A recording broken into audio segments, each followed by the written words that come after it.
Hey, smack 'em a gob, everybody. It's me, Doctor. Fucking with me is. Oh yeah, the Ayatollah alcoholic Ian Wadley, aka Wadzilla. What's up, baby? How you doing? I'm about to show you, Ian, Show me. the coolest shirt ever. Okay. What I'm wearing I, now. I want to Uh, see it. I want you to catch your breath first because this may fuck you up because it's so cool. All right, Okay. take a deep breath on this one. All right, here we go. Oh my God, get ready for this shirt. Oh, you bought that? I saw that shit on Facebook. That's fucking awesome. That is That's awesome. the coolest shirt ever. If you know, you know. If you don't know, we ain't explaining shit. Fuck you. You just don't know what's happening. Wow, wow, wow, wow, wow, wow, wow, wow, wow. Oh, dude, I saw that shit on Facebook. I was like, oh man, that is fucking killer. I couldn't resist. It looks good too. Good Yeah, quality. good quality. Oh, fucking A, dude. Yeah, and let's just say, if you record an unauthorized, recording of the Doobie Brothers, shit's gonna happen, man. What doobie you be? That's fucking killer shit, dude. I love that shit. I fucking love. You know this actor too was a pimp on Good Times. Yeah. Remember he was that pimp? Had the big fucking fluffy hat and shit.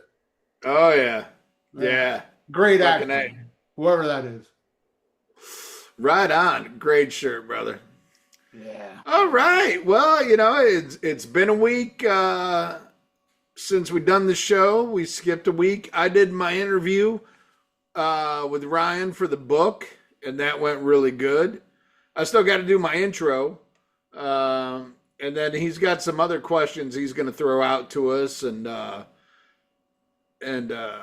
he wants to do another like you and me session too. But man, the book's really coming along. And again, to all our listeners, if you want to be part of it, reach out to Ryan on Facebook. Let him know. Get your story told, man. I love that shit because I think that's the best part of it is like the listeners, talking about this shit. Because me and Ral are gonna be like, yeah, we're the fucking greatest. We want to hear you guys say why we're the greatest. So fucking do it. Get a hold with Ryan. Be a part of that book. But since then, we got to go back to our last episode. Holy shit. Your mother's panties. What's that? And with me is that ain't me. Oh shit. That's you. Oh yeah. No, sorry. I accidentally hit play on the video. No, I'm going back to the quotes from our last episode, the Aerosmith, Toys in the Attic versus Rocks. And this first one, holy shit, Ralph. Please hold your comments to the end of this quote because this shit is long as a motherfucker. Holy cow. I think this is the longest quote we've ever got on a fucking episode. Oh boy. Yeah. This is from Zachary B98. He says, and I quote, "Hey Ian, I know you mentioned you've seen Motley Crue recently. Was it at least funny to get fucked up and laugh at them? My friend likes old Crue, and I was able to get tickets for $7.50 each for an upcoming tour. I thought it'd be fun to at least get drunk and laugh at Vince Neil. I think you were on acid, though, this last time. I haven't done acid since senior year in high school. I know I hid some in my mom's basement back then that I never got. Pretty sure that crap deteriorated, though. I guess I could look. I know a guy that sells shrooms, though. Didn't you poop your pants? Or at least something last time you saw Crue? Not at the show, like on the trip. Better much show, but I was also way more expensive. I got tickets to see Half Slayer play Rain and Blood in Minnesota. I only got to see Slayer once in 2016. I was 17 at the time, and the guys I went with wanted to smoke weed before the show. They got too fucked up and made me leave the show like halfway in. I was so mad. I almost said leave without me, but I was 30 miles away from my house in Minnesota winter. It was one of the most intense shows I've ever been to. Carcass and Testament open. I was the first wall of death thanks to Chuck Billy. I had a guy that looked like Marilyn Manson next to me that Tom even called out. He was laughing, saying he wasn't expecting Manson at the show. Some bald guy was headbanging so crazy, hit me in the face with his head. Then a song later collapsed and passed out. I paid way too much for this ticket, but I never thought I'd see any form of Slayer again. I'm staying for the whole show this time. Of course, it's on the same day as my friend's wedding. I'm leaving early to that crap. The lady he's marrying is some controlling wacko Baptist cunt that isn't even good enough for a pity fuck. His own brother doesn't want to go. I'm not missing Slayer for that. Even though you like some Disney thrash more than good stuff, Ian, you're always hilarious. Still love you on the Back to the Beginning live stream. You were piss your pants funny. Whew. Boy, that was a lot to unload, Zachary. Yeah, I once saw Motley Crue on mushrooms. I wasn't on acid. I saw them on mushrooms. And I paid way too much money to see Motley Crue on mushrooms. But if you're going to go and you want to laugh, yeah, have fun, man. But yeah, don't go sober, go fucked up. I did shit my pants in the hotel room, but not at the concert. Now, I advise you not to get fucked up at shows, because if you do, you become very anal with people with their cameras out. Go sober. That way you don't get mad for stupid shit. Oh yeah. Okay. Yeah. And plus, you won't be that annoying guy that's yelling in somebody's ear the lyrics while you're trying to hear the singer sing. Because drunk people at shows suck. Or just stay home and shit yourself. I mean, there's merits to every situation. Yeah, stay home and watch shows that people shot with their phones. Because that's what all you fucking hypocrites do. All you hypocrites that bitch about people with phones, you're the first one on YouTube to see some footage that some guy shot with their phone. You're a bunch of fucking hypocrites. Your generation sucks. I blame it all on Tears Are Falling. Oh, that song kicks ass. That's why you're the way you are. Because Ryan Russell. You get drunk and you see somebody with a cell phone at a show and tears are falling. Yeah, that shit's terrible. Enjoy the moment. Unless you're Ralph. Ralph knows how to do it right. How are you going to enjoy the moment? You're drunk. You ain't going to remember shit. And that's another thing. But at that moment, it was fun. Let me pay a lot of money. Let me get drunk so I don't remember what I just paid a lot of money for. That's genius. All I remember of the show, I was drunk. But all I remember, those motherfuckers with their cell phones out. If it's a Motley Crue show, wouldn't you advise getting drunk? If it's a Motley Crue show, I advise you to stay home. Ralph, did you used to get fucked up at shows before you got the diabetes? But no, dude, way before. In the 80s, all I did was drink Jack Daniels. Look, here's the weird thing about me. I would get mega plastered at shows, but I'm not your regular drunk. I can tell you every goddamn set list of the bands I saw in the 80s. Not in order, but I can tell you what they played that night. Sparkle memory. There was only one time I got too fucked up and thank God it was the second night of the David Lee Roth Eat 'em and Smile show. I went the night before. I drank a little, but the second night I got so plastered that I ended up in the drunk tank. I didn't see the show. But that was the only time. But I'm telling you, if I wasn't in the drunk tank and I would have been all fucked up in my seat, I would have remembered every goddamn song. I don't know. There's something about when I used to get drunk, my memory wouldn't leave me. I was in the moment and I would remember the moment, Well, and here's an important fact for people to remember. David Lee Roth played 2 nights in a row. At the same venue that Van Halen, Vangina 5150, played one night. There you go. All right, Ryan T. Russell. He's given his Toys in the Attic versus Rocks. He says, "Back in the Saddle, Uncle Salty, Rats in the Cellar combination, sick as a dog, sweet emotion. This one hurts. It's crazy. Nobody's fault can lose, but sweet emotion wins. No more, no more. The toughest decision followed by the easiest. Round and round, and you see me crying. Another impossible decision. Two of the best ballads ever written. Sum it up. In my honest opinion, these are the two best back-to-back albums of all time. Side one of Rocks dominates. Side two of Toys dominates. Final tally, Toys 5, Rocks 4, but I still like Rocks better overall. Another great episode. Keep them coming."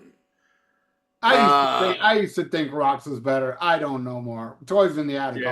Yeah. I don't like how you change your opinion, Ralph. That's not cool. I still love Rocks, though. Unlike you, when you change your opinion, you hate what you loved. Yeah, that's right. That's why you're better than me. Of course. ZW4195. Joe Walsh got burned. Shots fired. Yeah, talking about Ralph, talking shit about Joe Walsh. Ralph don't give a fuck about no Joe Walsh. Joe Walsh is fuck that guy. Yeah. Seriously. He's like one of those guys that you have to like. Oh, you can't say nothing bad about Joe Walsh, because if you do, you ain't part of the cool crowd.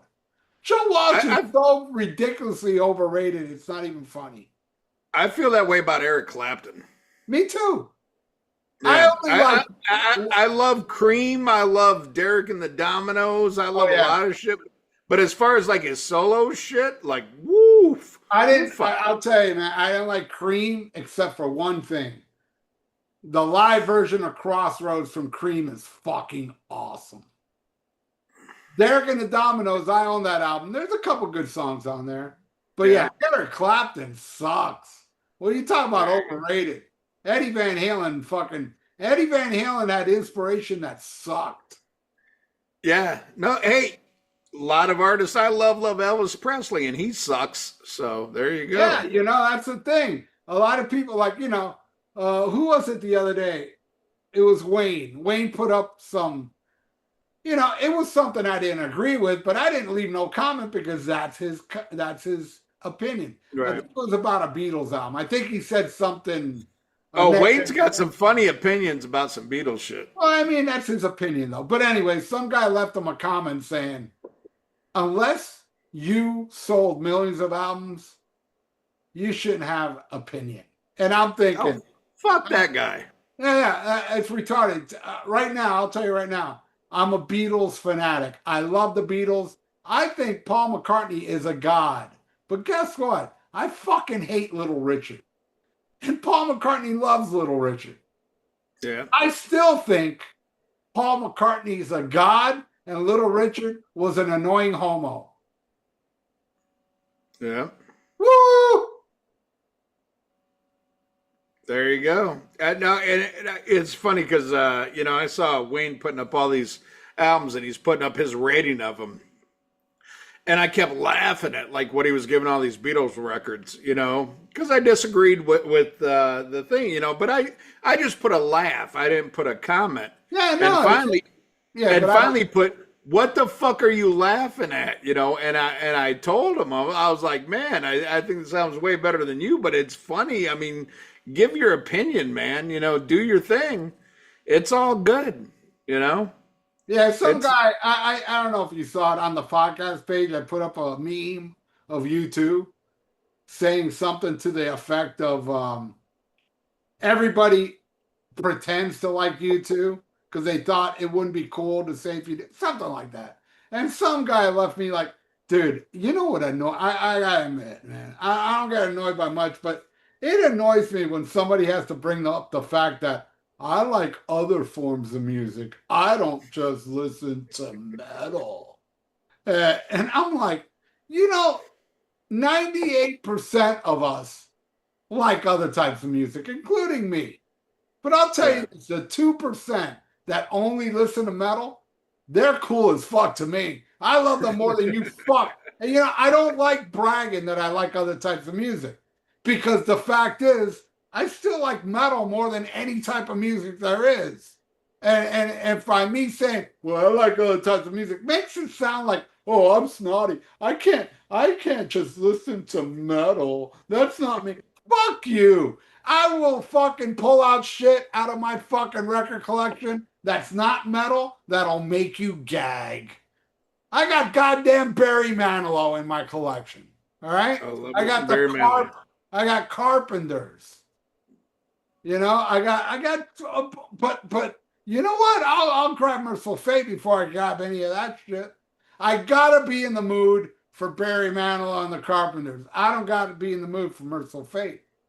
Because metal rules. I don't give a fuck if I like other types of music. It all takes a backseat to fucking metal. Thank you.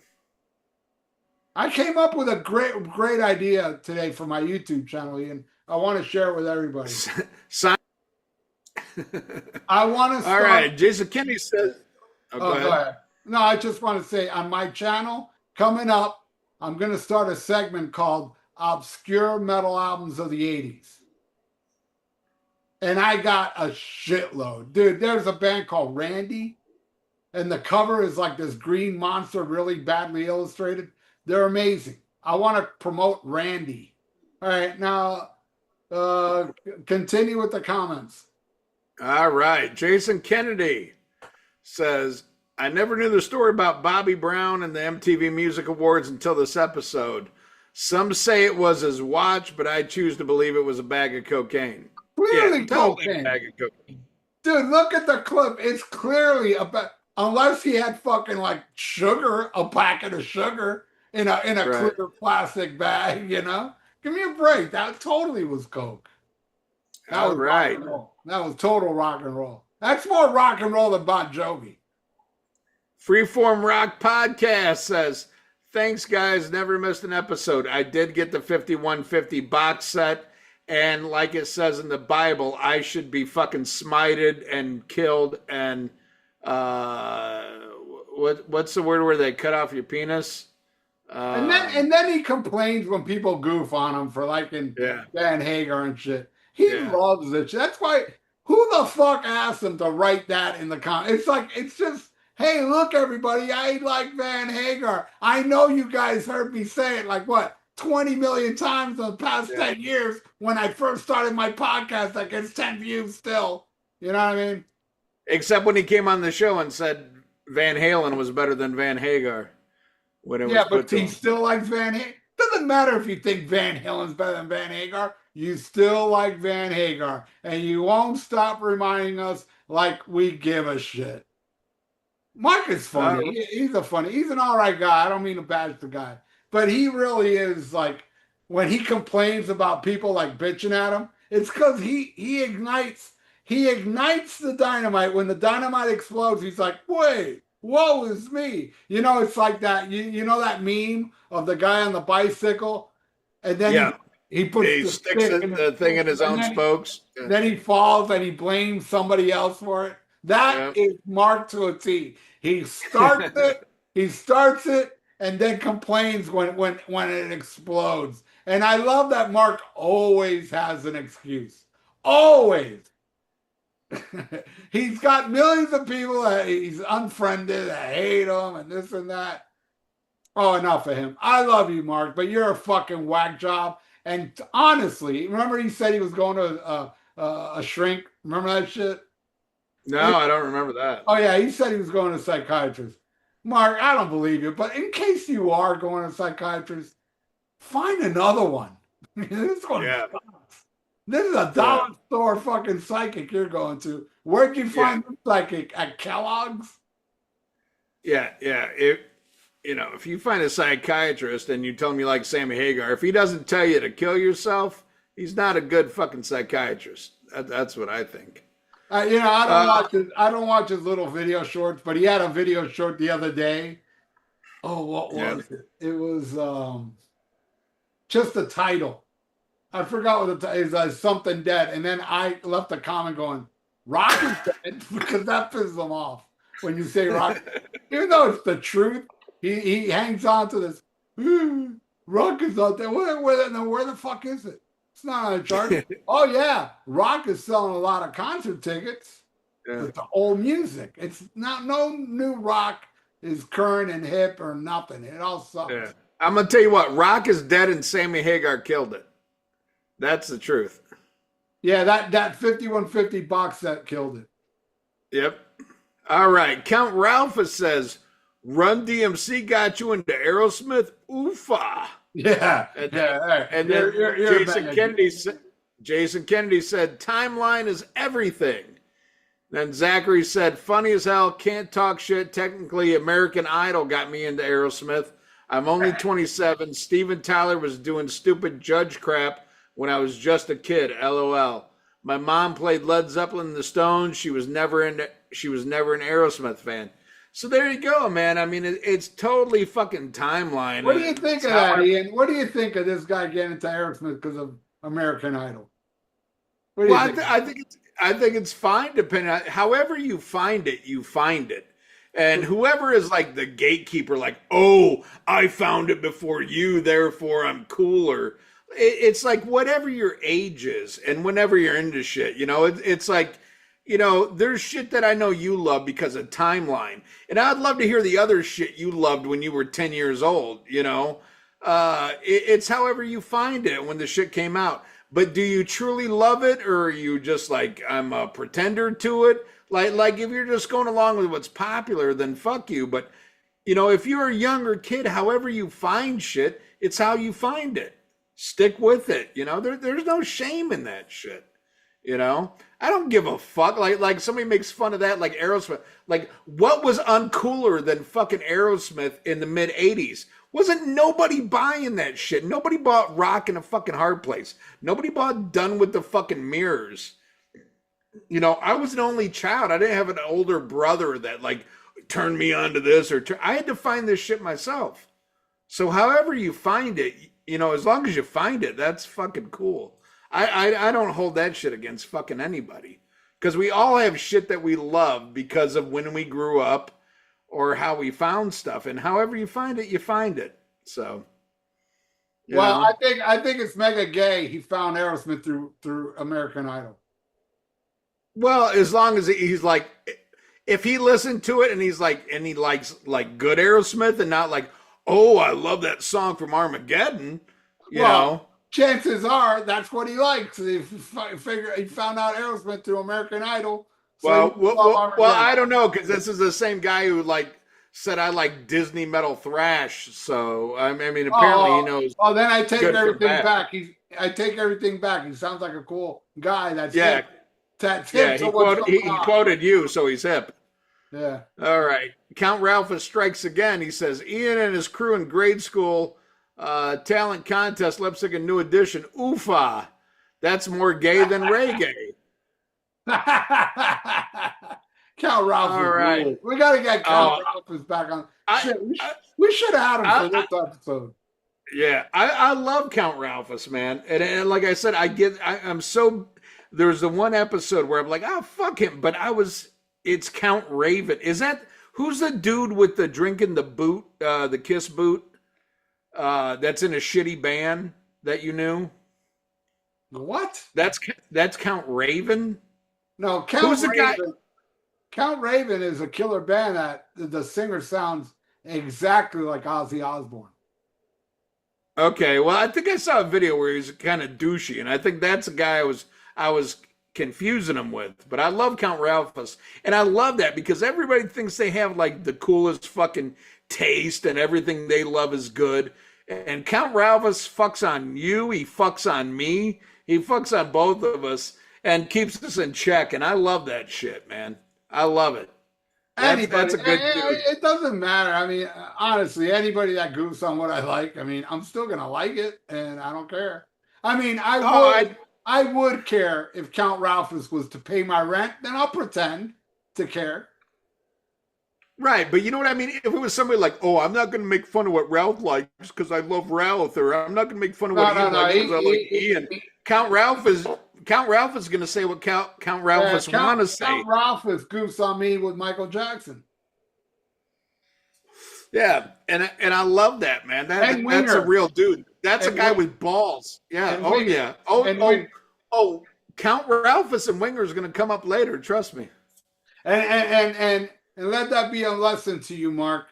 Count Ralph is goofs on us, and we don't give a fuck. Right. And that's how I look at it. Like when people like, like when you give me shit or I give you shit, Yeah, it's like either one of us gives two fucks we about that don't because there's fucking somebody out care. there who's going to make fun of both of us.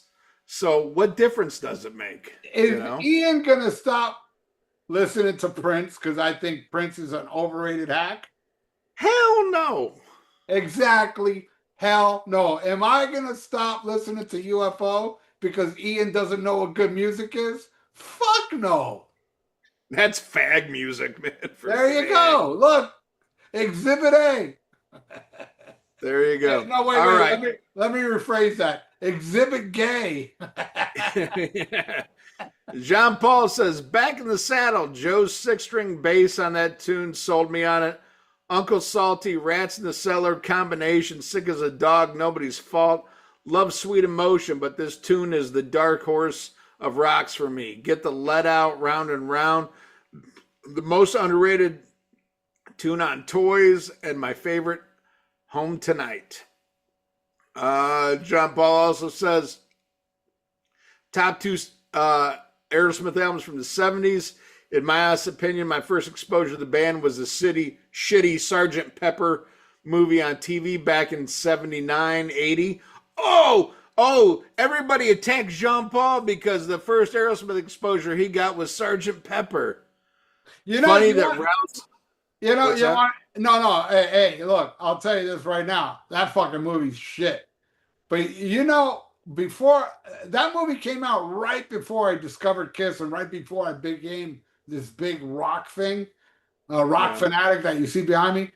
When Sgt. Pepper came out, that song, Come Together from Aerosmith, I bought it on 45, and I remember thinking to myself, this is the great... I don't know if I even knew the Beatles wrote that shit. I just thought, this is the greatest song ever. I'll never get sick of it. And I never did get sick of it. But no, it's not the greatest song ever. And I even prefer the Beatles version.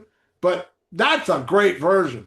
And got to get you into my life. Earth, Wind, and Fire is even better. And then the rest of that movie's fucking crap. I hate Alice Cooper in that movie, dude. I hate it. Oh, yeah. That was probably, I mean, if you want to get technical, even before fucking, the Run DMC shit, with Aerosmith. I remember my dad had that on vinyl, the soundtrack. And I don't know if I listened to the whole fucking thing as a kid, but, that would have been my first exposure to fucking Aerosmith. Even though, he did have Toys in the Attic, too, so. I mean, who fucking knows? Who gives a fuck? Who gives a fuck? However you find them, you find them, We're not all the same fucking age. Anyway. It just doesn't matter to me. Musical opinion is personal, not science. If you get offended by somebody's musical opinion, you're a fucking idiot. Or if you change your musical opinion because of somebody you look up to or admire, I think that's weak as fuck. Because fucking, hey, I love fucking Lemmy, and Lemmy's all about fucking Little Richard. Are you going to change your mind on Little Richard? Because he says Little Richard is the greatest singer of all time. Are you going to lose respect for Lemmy because you hate Little Richard just because he's black and gay? No, you're not going to. Yeah, man, and I don't hate Little Richard because he's black and gay, but it helps. That's funny. That's funny. God damn it. That's why this guy is my fucking partner. God damn it. I mean, it's serious. Look how many people I look up to, love and respect, that worship Elvis, and I hate Elvis. I don't give a fuck. Just because somebody I admire likes it doesn't mean I have to. If that's how you are, you're a weak motherfucker, man. In my opinion, So, is what it is. Anyway, Jean Paul goes on to say, "Funny that Ralph first thought Kitty was titty and walked this way. Shit, I thought the song title was Born to Swing until my first guitar teacher corrected me when I first showed him how to play it in 1982. Taped off the radio. All right. Vlad the Impaler says, back in the saddle, last child, Adam's apple, combination, sick as a dog, nobody's fault, no more, no more, round and round, and home tonight. Last time I saw Aerosmith play Seasons of Wither, I was singing alone with them and looking around at the people like deer in headlights, like they'd never heard it. This was the Love in the Elevator tour, so there was a younger crowd. I'm glad I went because there was lots of 70s songs. I will agree right there. That's how I was when they played fucking Train Kept a Rollin', and nobody knew what the fuck they were playing. That was the Pump Tour. Nobody. I mean, in fucking Chicago, dude, in a rock and roll town. But that was the crowd that went at that time. That was the fucking permanent vacation fags, the pump fags, it wasn't like true Aerosmith fans. It was a lot of Johnny come latelys, so I totally know what you're talking about. Unseen Death Force, don't be mean to JT James. The Classic Metal Show already exiled him by ending callers. Saints of Los Angeles review. Really? TJ James would be awesome. That's funny. I had no idea. Yeah, TJ James, look, I love him, but he's annoying. He's an annoying fuckbag. He really is. He's one of those people that get offended. But he got offended by me hating on Sammy. It's like, dude, get a fucking life. Go slam Right. David Lee Roth and see if I say a goddamn word to you. I don't give a fuck. Well, the same person responded to his own post. He said, Saints of Los Angeles versus Balance, track by track with TJ James. Yeah, but hey, look what we're doing today. That's a request. The first request we got and the last request we got. Because we don't take requests unless you want to send us some money. Oh yeah, and I'm gonna get into that later in the episode too. But yeah. Fuck your request. Just listen and love. It's a free it's a free fucking show. You don't even get commercials. There's not even commercials on this show. Exactly. Well, once again, Unseen Death Force. Gus G could play all eras of Ozzy incredibly. I love Zach, but he couldn't play Randy or Jake like Gus G can. He's awesome. 100% correct. Gus G nailed Jake, Randy, and Zach better than Zach and Jake nailed Randy. Oh yeah, definitely, without a doubt. Gus G was the best for Ozzy at the time. I think he hasn't written songs as good as Zach, but technically as a guitar player, he's way better than Zach Wild. Way better. Well, I would have to say, I judge probably wrongly Gus G by the era that he was in, because all of that Ozzy shit was absolutely fucking garbage. Absolute fucking garbage to me. I don't believe I ever saw Ozzy with Gus G live. I did, so front row. I was front row for that. Okay, so yeah, I can't say on that.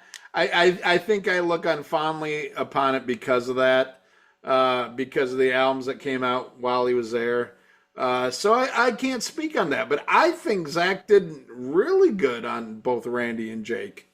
In my opinion, he did. Yeah, but it wasn't as good as Gus G, in my opinion. That guy. Okay, well, I can't.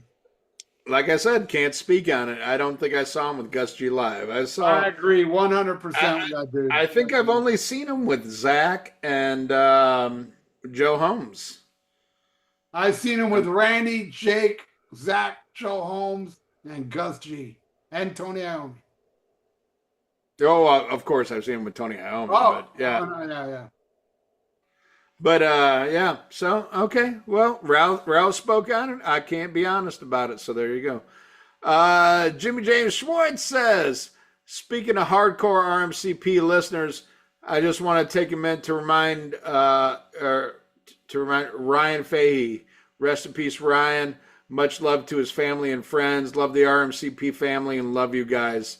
Yeah, that's something, I was going to get into later in the show.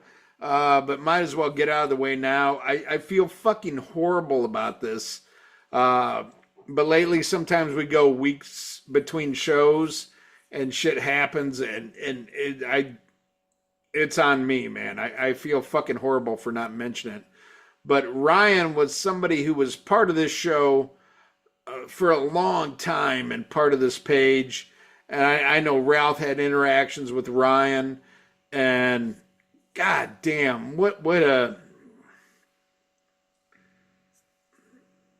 I don't know what to say. I mean, when somebody's that young and takes their own life, I don't know what to It, say. well, it's mental issues. When I Yeah. heard when I first heard, I was like, oh my god, because I know I've talked to the guy on Messenger, and I Right. went to check. I went to his profile and I checked on messages, and I scrolled all the way, and the very first thing he wrote me was just 3 words: "I love you." That's the first thing he ever said to me. Yeah.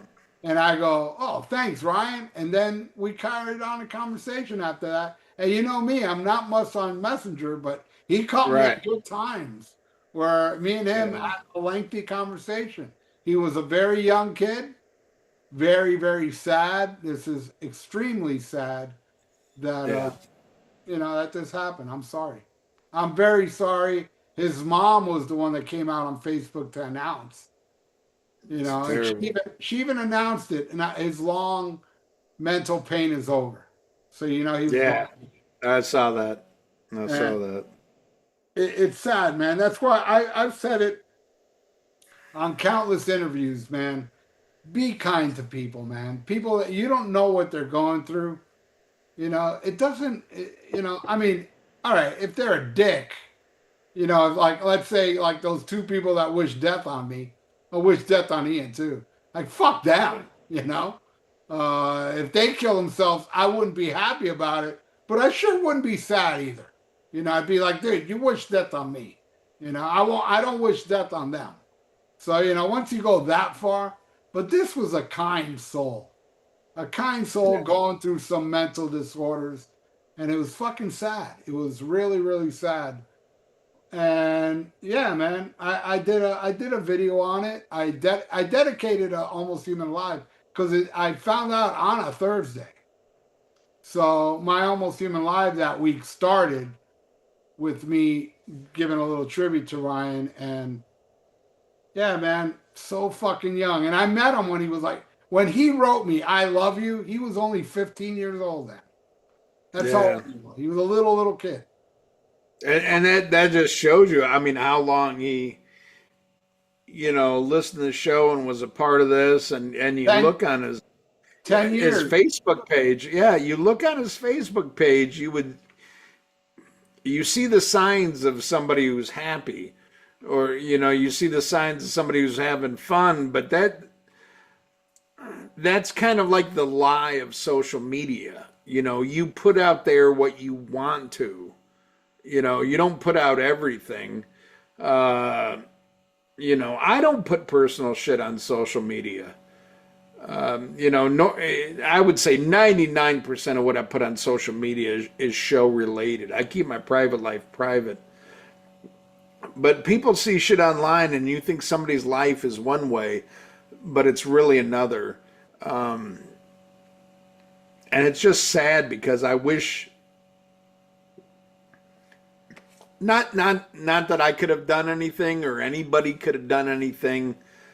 But I'll just say I've had people who've reached out to me online who were struggling, who did have difficulties, and I just did my best to talk them off the ledge. Like who the fuck am I, to do that shit? But I've done my best, and you hit the nail on the head. You never know what's going on, behind blue eyes, whatever you see on fucking line. Somebody could be really struggling and really having a hard time. But he was one of us, man. He was, he loved the show. He was a fan. We made him laugh. And he's not here anymore. And I'm sad about that, man. I'm Yeah. really sad. And I'm sad for his parents. Um, as a parent myself, as a grandparent myself, I could only imagine, um, having a family member that's struggling with mental health and struggling with shit, and um, you know, that's a rough one, and I get, like we were talking about the book and everything earlier. And I was talking to Ryan about the book, and shit comes up with Terrence. And I've almost done some other shit with Terrence. On another podcast, I was going to do another episode, but it seems like when I do shit with Terrence, it sends him off in a tangent. And as much as like it could be funny for the internet or it could be funny this way, I'm like, is it worth it? Really? Man, I don't understand how this guy. Like, I'm not bashing you, Terrence, but seriously, what's it been? 14 years? Right. It's been 14 fucking years, and he's still with this. No. I Oh don't no, know. I get that, but where I finally came to with this is it worth it for me to try to make something funny on the internet for something that could potentially That can send him over the edge. I understand that. right, right, I, right. understand, I understand, but And I came to that point where I'm like, you know what, it's not worth it. First I of all, just, 9 times out of 10, every I time we do something with them, it's not funny. It's terrible anyway. Yeah, It's like so doing an episode with we've tried. We, you I know. remember we did do an episode. We ended up not. I think it was Queensryche. We ended up not airing because it was so bad. Right, And it right. was like, dude, I just wish he would stop talking about us because we stopped talking about him. And Yeah. the author of the book said to me, do you have any things you don't want in the book? I was like, dude, I don't give a fuck. Uh, can I interview Terrence? Go right ahead. Yeah. Don't edit a word Terrence says. I don't care if it's even bad against me. I don't care. Just, Terrence, put Terrence in the book. Everybody knows the story of Terrence that follows us. Everybody knows and heard him be fired on the show, where he keeps going around saying they didn't fire me. There's proof of it. So he can still say they didn't fire me, and people can just look back at the. Either way, just leave us alone, dude. We don't talk about you. Stop talking about us. That's all I'm asking for. I don't hate you, but I also don't want to be your friend. I know Right. he keeps sending me messages, and I keep not replying. I don't even read the messages, man. I don't even read them. I see it's him, and I'm like, I don't want to hear your apologies anymore because every time you apologize and I don't accept your apology and I don't even say a word to you, you go out and attack me again. So you've already proved to me that you didn't change. You'll never change. And whatever, even if you do change somewhere else. Change in the dressing booth.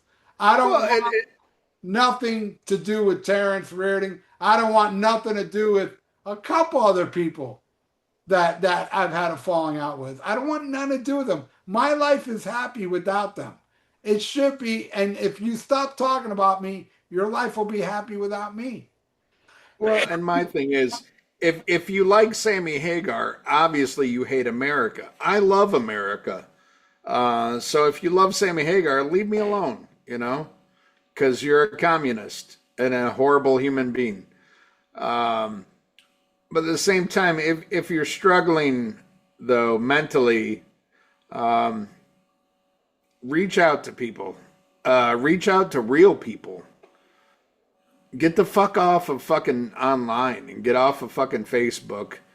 Talk to somebody you can look in the eyes and discuss what's going wrong. And because this shit's all fucking, it's make believe. It's all bullshit. You know. There's I mean look at what we do online. I mean it's fun and it's all this shit, but it's fantasy land. Too many kids today are in fantasy land and Facebook land. Talk to people in real life. Reach out if you're struggling, if you're having issues, uh, and don't base whether you're succeeding or you're not succeeding on somebody's Facebook posts and shit like that, man. Because people post what they want you to see. Keep in touch with real life. Have fun. You can make great friends on Facebook and all this shit, but keep a foot grounded in real life and real shit that's going on around you. Yeah, And just go to concerts and take your cell phone out and film it. yeah, there you go. There you go. Well, if you do that, then I have no pity for you. but um, but no, Do it, do seriously, it, do it to annoy drunk people. yeah. Um, Again, though, so sad for Ryan and so sad for his parents, his families, his loved ones. Uh, you know, Yeah, very sad thing. rest in peace, Ryan. All right, what All else? right. All right. Next one. Metal Hipster said, "Is this episode on Podbean?" I had a lot of shit going on that day, so I got it up late. I told him it was up now, and he said, "Awesome." I listen mostly in my car through Podbean, so thanks. And I think that's the important thing of keeping up all these different options for this show. There's people who love to watch it on fucking YouTube. There's people who love to listen to it, as a regular podcast. And we're gonna keep both those options even though it fucks our numbers. It does fuck our numbers, if you but add it doesn't matter. However you want to listen Yeah, to it, you exactly. have that Because option. if you add the numbers on Podbeam and YouTube together, we're still doing the numbers we've always done. Oh yeah, no, I agree. I agree totally. But So I love having however you guys like whatever you get through this. Like some people like to look at us and masturbate. They're called Sammy Hagar fans. I ain't naming names, but there was somebody who used to be part of the RMC army running around saying, "Oh, they don't have no more listeners, this and that and this." And this is the same person that's been on YouTube for years, and their numbers are fucking shit. Yeah, They're one to yeah. top. But then again, this person is known for major hypocrisy. Yeah. Well, no. I mean, that's in full transparency. I always tell you guys about the numbers.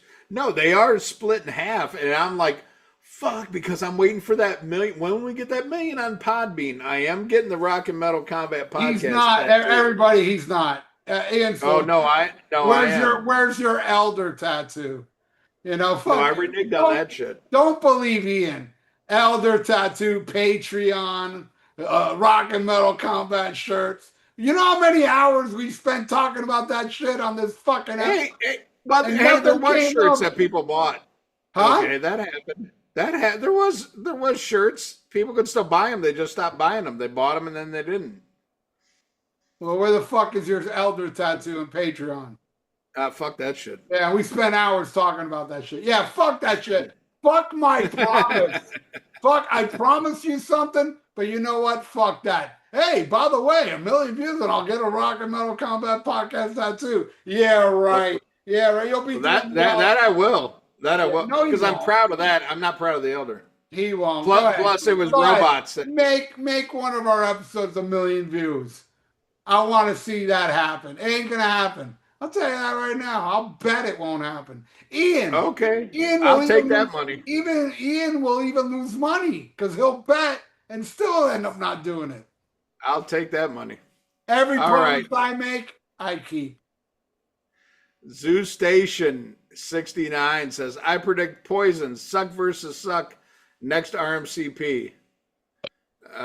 Yeah, no, that ain't gonna happen. I predict we're not doing no more requests. All right, well, I'm gonna take a piss and then we're gonna get in the news.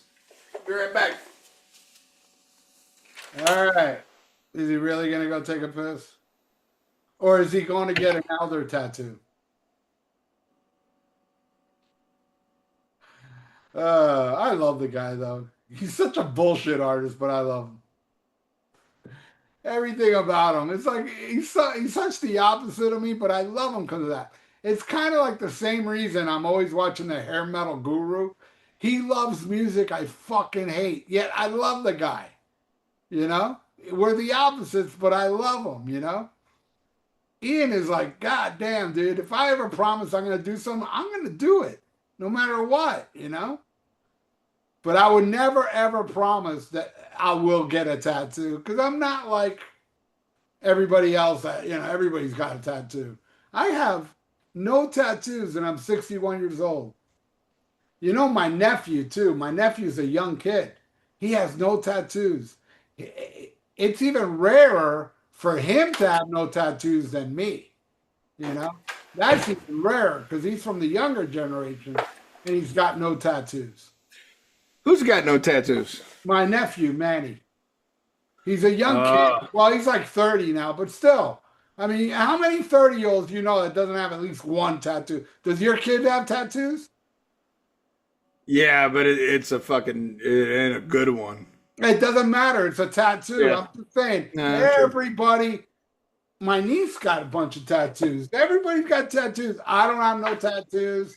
My brother doesn't have any tattoos. Are And you my talking about Manny Jr.? Manny Jr. has no tattoos. And neither Oh does my man, brother. yeah. And I'm not saying, oh, I'm cool because I have no tattoos, because actually, to tell you the truth, I fucking love tattoos. There's a lot of tattoos I've seen that I'm like, God damn, that shit's awesome. I Are you really, waiting for the right one, or have you just given no, up? I told this story before, but I'll say it again. Something happened to me traumatic that makes me not want to get a tattoo anymore. All right. Yeah. I said to myself, if I am not sick of this picture, I'm going to show you the picture now. If I'm not sick of this picture, in 5 years, I'm getting it tattooed on my arm. I was going to get this tattoo. I was going to get it tattooed on my arm. Now, mind you, I wanted to get it tattooed on my arm before the rainbow became a gay symbol.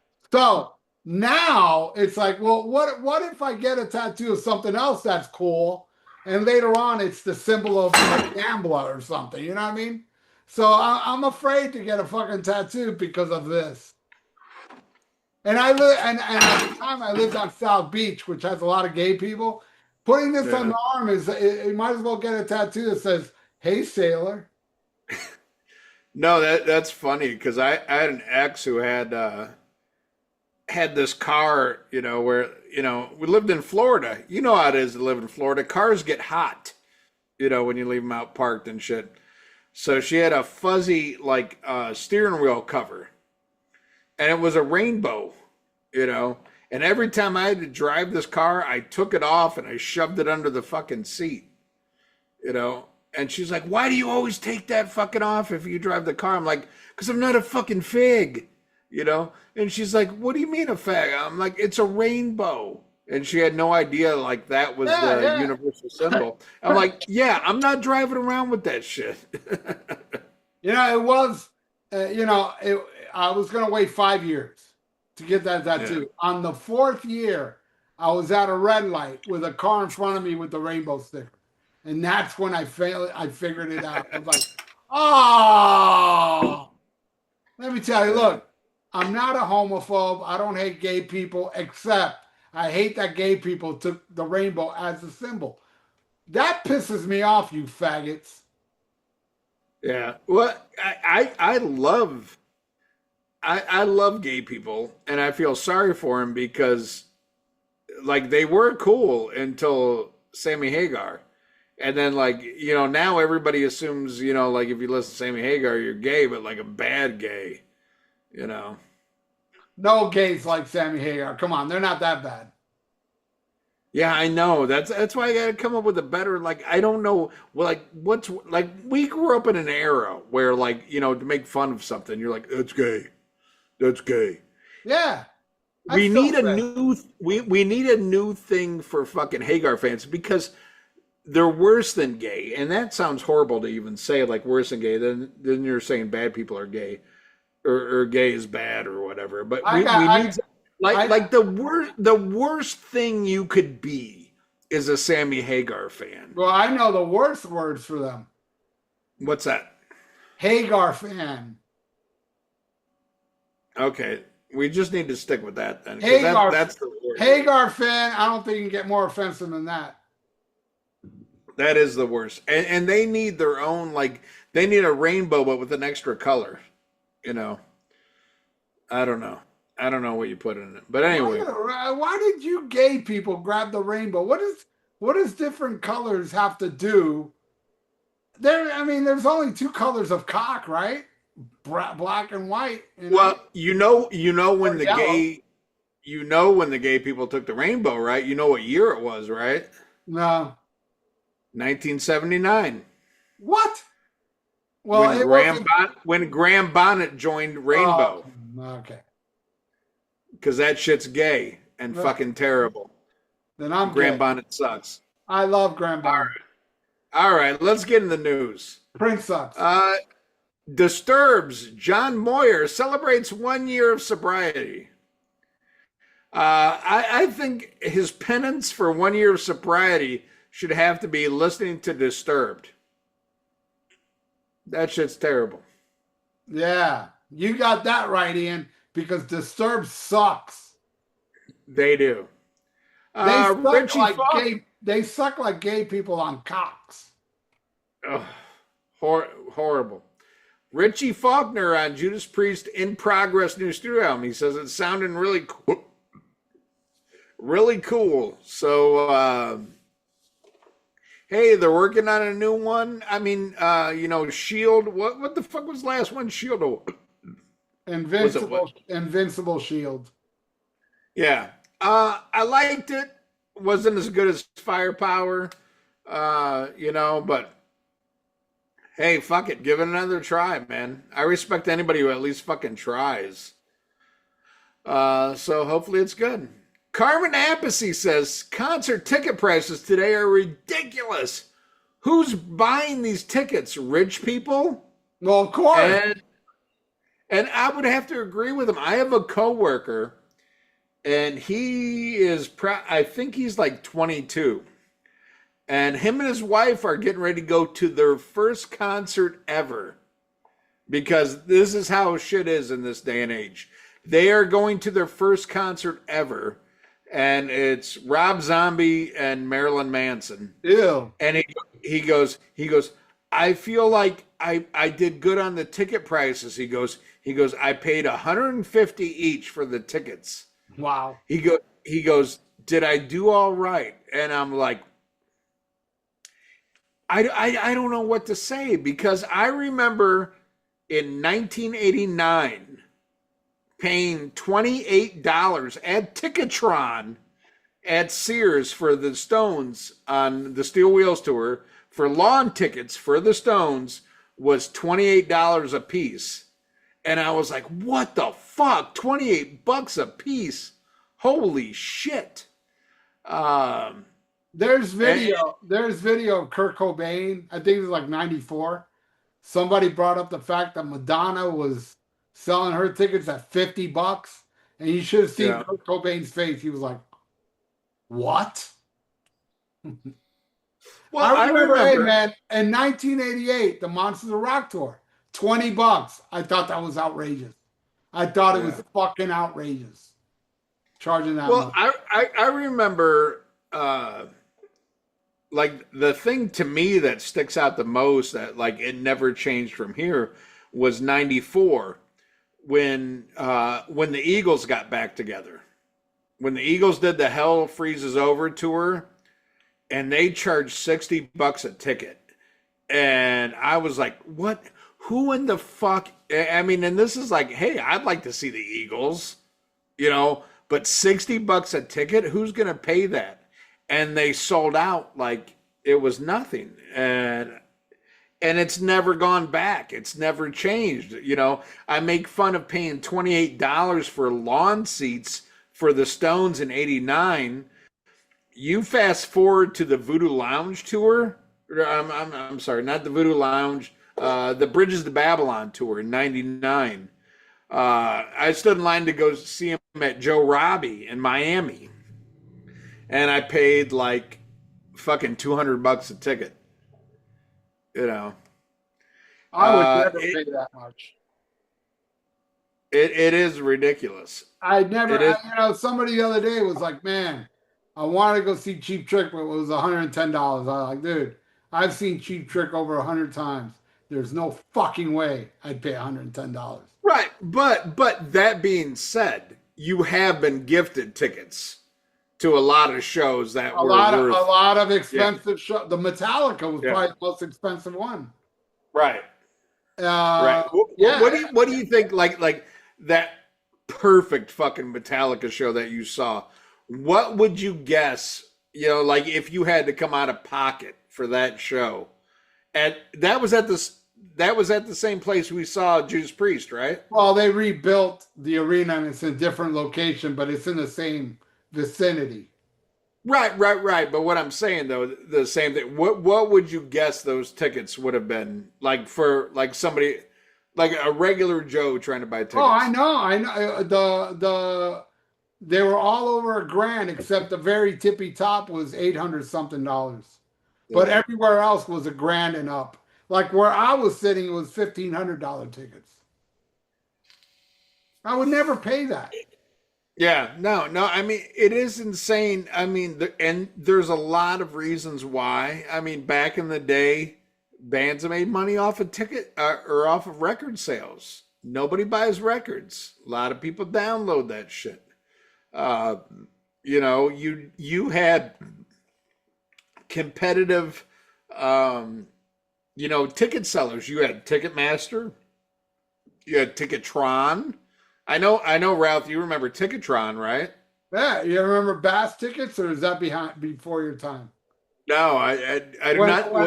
when By I the time I started going, it was Ticketmaster and Ticketron were the two. when I first started going to shows, it was Bass tickets all the way up to like 86, maybe. Okay. Bass tickets was the only option back then, and the most expensive tickets back then were like $12.75.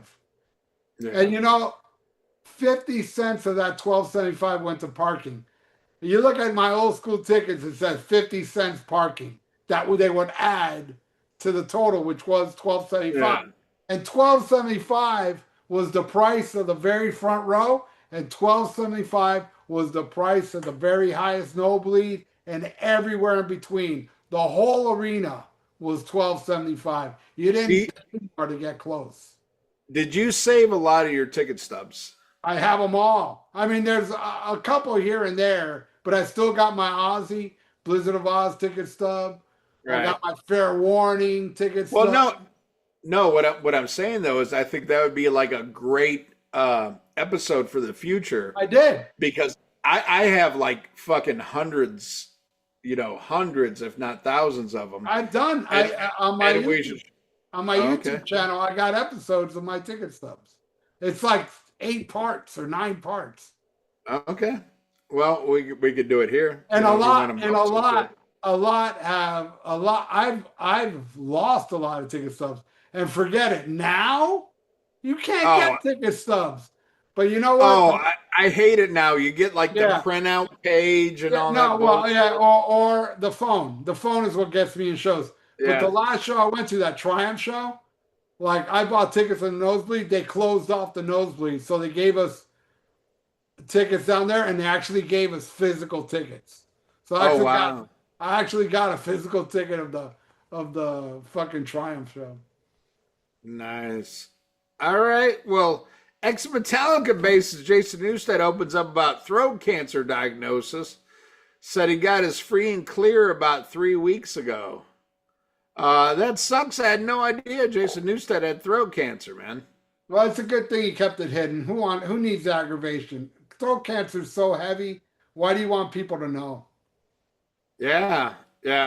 Still, sad, Well, he beat it.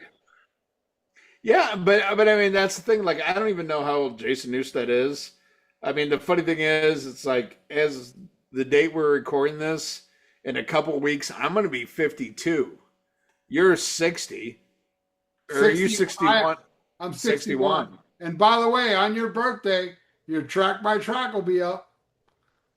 Oh, I nice. I put that shit up like what 6 months ago, and I even said, "Boy, I hope." I even say it on the episode. I hope I'm alive by the time I share it, because I did it so long ago. It's Cross Purposes versus Strange Highways.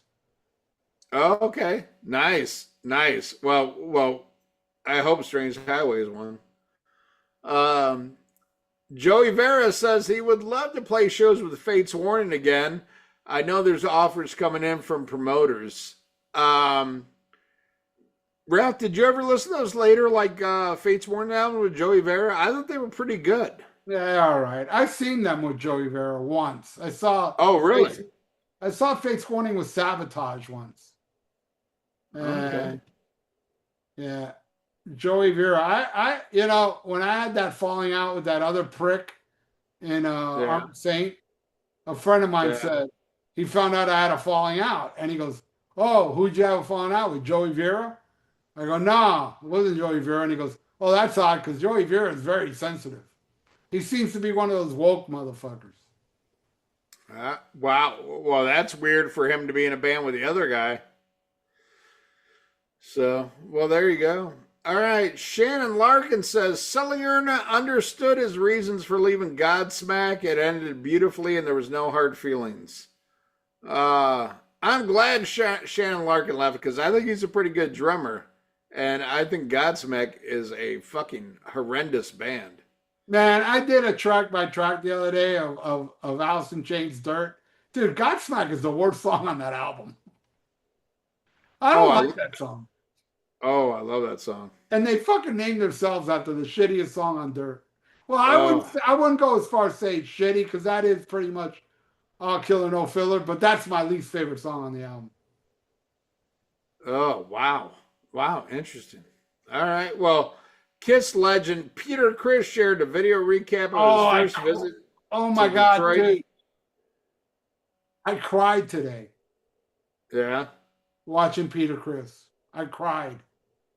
Yeah. That video you're talking about, you probably Yeah. laugh or whatever, but dude, the way it ends, it's Peter Criss. He's an old man, and he's sitting in a chair, and there's this heavy girl in front of him, and they're both singing Beth. They played Beth, and they're both singing it to each other, and it was so fucking beautiful.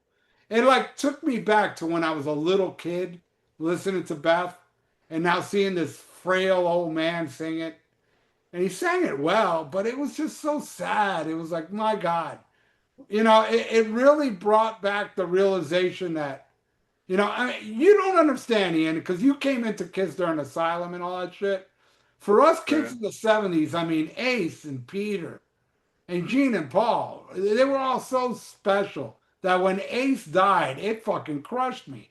And to see Peter, like this old man, frail, singing Beth, I just thought it was so beautiful. I cried. I cried during it. It was beautiful. God bless Peter Criss. I love him. Fact. All right. Did you cry when you found out that Mikey Bug Coxey is battling cancer, the drummer from Cold Chamber? No, but that's very sad. I don't like Cold Chamber, but that's very sad. I saw Cold Chamber twice. The first time I think I did too. I saw them open for, oh, who the fuck was it? I forgot, but I saw him open. It was Cold Chamber, Anthrax, and Pantera, and then I think I saw him at an Ozfest. I saw them on the second stage of an Ozfest, but I saw them indoors open for, I think it was Megadeth. I think Me loco. it was the last show the last show I saw Nick Menza. It was Oh, really? yeah, Cryptic Writings tour. Oh, Yeah, I saw Cold Chamber open that. really? Cold Chamber back then? Wow. I'm pretty sure it was that show. Or maybe it wasn't. I know it was that same venue that I saw Cold. Dude, that band sucks. I mean, sucks. Yeah. Horrible, horrible fucking band. When I But saw hey, them, they sad the were all guy right. got sad he got cancer. I don't like hearing that because the guy is not a Sammy Hagar fan. Yeah, exactly. He's not that bad. Yeah, he's not that bad. Uh, all right. Well, Andy LaRock says he's still waiting for King Diamond to finish songs for the upcoming album. And I begin to get this vibe that, like, King is just scared to finish this shit. Eight, Because you I'm see the rest of the band's got this new band coming out and all this shit and all this stuff. And this album, this is like some Chinese democracy shit. longer. It's actually longer than Chinese democracy. Is it? Is Yep. it? It's been Wow. 21 years since the last album. 21 Since Give Me Your Soul? Yep. Wow. Wow. Yeah, so yeah, that sucks, man. That's gotta be King is like, King. I mean, look at what King does. Come on, let's be honest. And then you try to do that shit when you're in your 60s or 70s or however the fuck old he is, you know. But God, all I can speak to is when I saw King when he did the fucking Abigail tour. That shit was amazing, amazing. I'd like to hear the new thing come out, but like the more I read about this, it's just like he's just putting it off. And you know what? If he can't do it, he can't do it. King Diamond ain't got to prove shit to nobody. This guy's got a track record that's gonna live forever.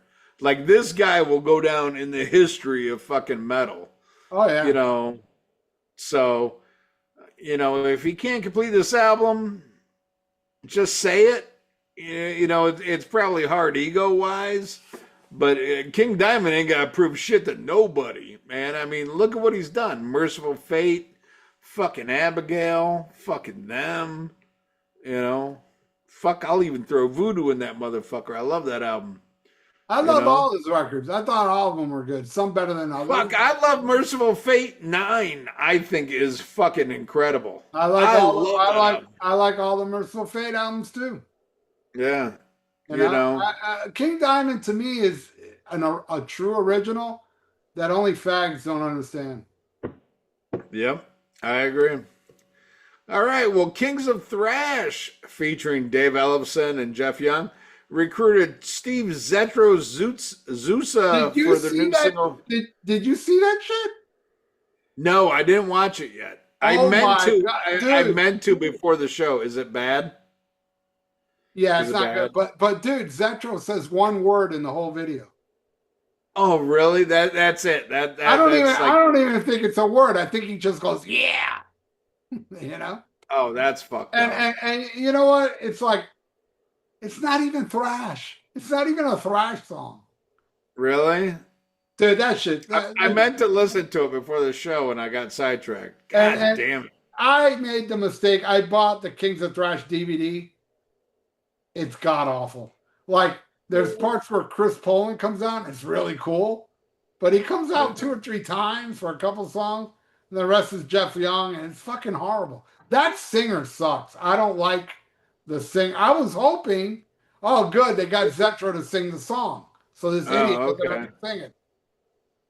Well, I saw some, I don't know if it was live shit or what. I saw something with the singer, and I was like, maybe it was just a video that I watched, and I was like, well, that's not bad. I mean, he sounded good.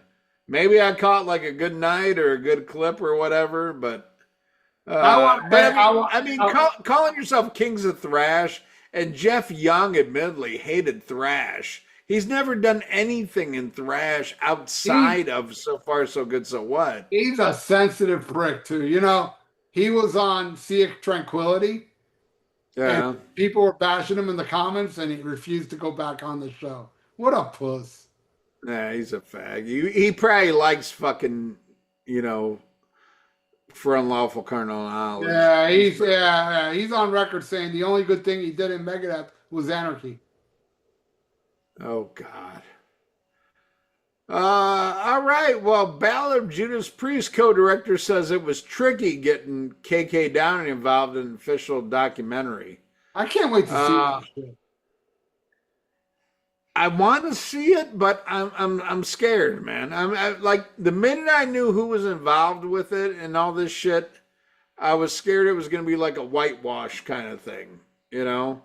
I mean, I love Sam Dunn. Sam Dunn's done a lot of good shit, but then you got fucking the dude from fucking Rage Against the Machine involved, and I want real. When I see documentaries, I want real shit. I don't want this fucking like. I thought Sam Dunn's documentary on Alice Cooper sucked. Yeah, that one sucked, but the shit he did on Rush was awesome. You know what I mean? It was, but you know what? Rush released another DVD called Time Stand Still that blows that one away. Blows it away. That is an underrated. I mean, I tell everybody, if you want to see a real better documentary, go see Time Stand Still. That fucking documentary was fucking unbelievable. So we'll see. Look, you know how I feel about Tom Morello. Think he's a putt. But hey, you know, I mean, he did a great intro for Kiss. He does like the metal. So fuck it. I'll applaud him for that. You know, he loves Judas Priest. So that's cool. You know, I just think he's a complete piece of shit hypocrite. You know, but he likes the metal, so I don't mind him being involved. I just hope it's good. I hope it's not like super duper Alice Cooper. That shit sucks. Oh, that shit was horrible. Yep. Yeah. No, I agree with you there. All right, let's see what else is going on here. This be just to get your opinion on it. Filters Richard Patrick on his new side project, A Place to Kill. Says it's super heavy and over the top industrial. And Ralph, while I know you do like Nine Inch Nails, did you ever like Filter at all? And there's some people like the first Filter album, and then the second album, they're like, oh God, no. Do you like any Filter? Is Filter the band that did Hey Man, Nice Shot? Yes. I saw them. Oh, really? One of the worst performances I ever saw in my life. And it was when that song was new. They were opening for White Zombie. And the singer was, this was at the height of grunge, of shoegazing. The singer's up there thinking he's doing everybody a favor. Doesn't even say goodnight. During the last song, he just walks off stage. Band finishes the song. Lights come up. That was the most arrogant. See, at the time, that Hey Man, Nice Shot was a big buzz, big hit. So they were bubbling. So he's up there thinking, I'm king shit. You know, You know who was also like that? Eddie Vedder. Remember? I don't know if you remember this, but when Pearl Jam was brand new, he was the goofiest guy in interviews. He was like I hated him. He was a goofball. He was jovial, funny. And then when they became big, I'm staring at my shoes. I'm too good. I tell you what, I've been suckered to a lot of shit, but with fucking Pearl Jam, they got me once. I bought 10. I never ever bought another Pearl Jam album, even though there's a couple songs here and there. Don't mind. I can't stand that cocksucker. There's been so many offshoots of Pearl Jam. Like I love Brad, different shit that shot off of that. I'm like, I'm okay with that. I can't stand fucking Eddie Vedder, dude. I can't stand that motherfucker. Him and Jeff Ament, the bass player. Those two motherfuckers, I would love to just punch the shit out of. Like get them in front of me, dude. I would love to punch the shit out of them. But the rest of the band, I'm like, I'm all right with you. I'm like, if you guys are okay with making shitty records, that's cool. I got the first two. I like Verses. I like the first two. What's that? The song Animal? I like that song. Yeah, that's a good song. Album, I like the second album. It was 1, 2, 3, 4, 5, 6, 7, 8, 9, 10, 11, 12. I like that song, But can't find a better man. Get the fuck out of here with Yeah, that no, shit. that sucks. That song sucks. You know all that when he writes all that shit from the perspective of a woman, you already lost me. Get the fuck out of here. Get the fuck out of here with your fucking bullshit, fucking Pearl Jam, fucking bullshit. Fuck Pearl Jam. I can't remember what the fuck we were talking about, but fuck Pearl Jam. That's what I'm talking about. You were talking about the dude from Filter. Oh yeah. Okay. Well, here's another fucking motherfucker I got no time for. Johnny Van Zant on Leonard Skinner's Future. As long as I have good health, we'll see where it leads us. What the fuck happened to them fucking giving it up? You know? How the fuck is he gonna pay his bills without Leonard Skinner? I know, but god damn it, show some goddamn fucking Fuck it, respect. man. You Hey piece man, of shit. fuck it. Look, man. You're talking to one of the biggest Skinner fans ever. I went to the '87 tribute show. Right. Because I thought it was a tribute show. I thought it was a one-off. I thought I'm gonna go see Artemis Pyle, Gary Roston, Johnny Yeah. Van Zandt, Leon Wilkinson was there, Ed King was there, Rossington, Billy Powell. Fuck, I'm going to that.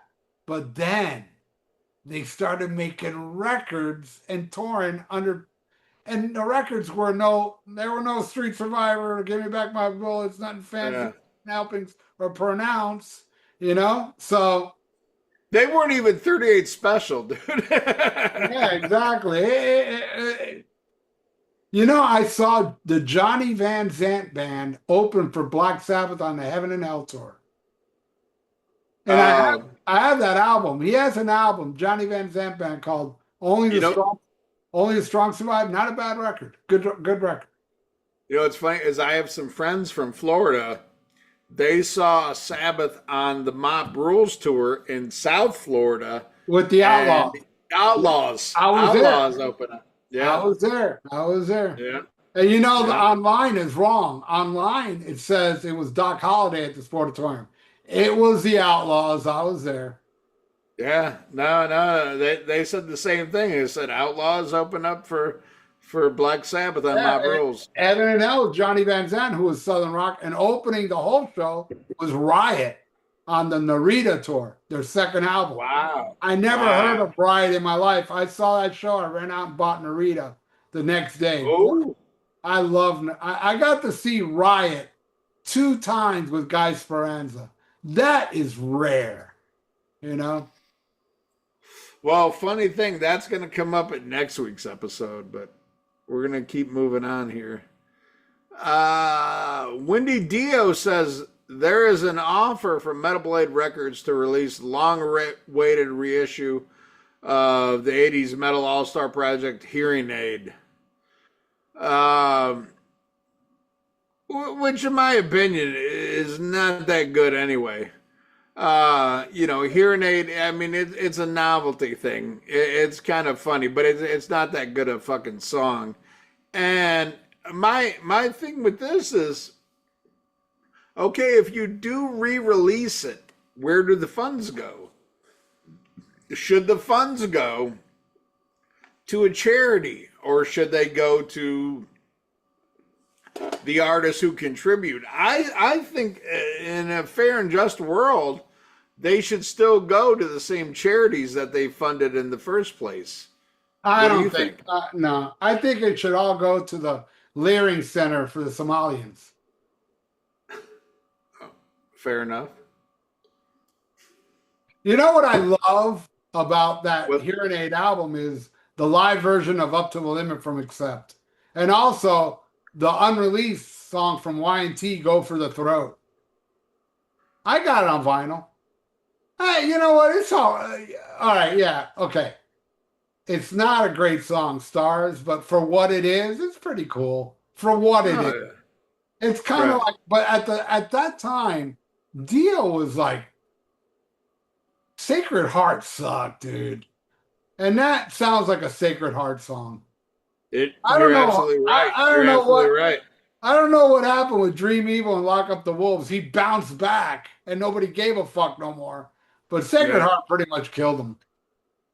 Well, the funny thing though, what kind of surprised me about that is I think the singles from Sacred Heart were strong and I think they were relevant for the time, but the rest of the album was like so subpar.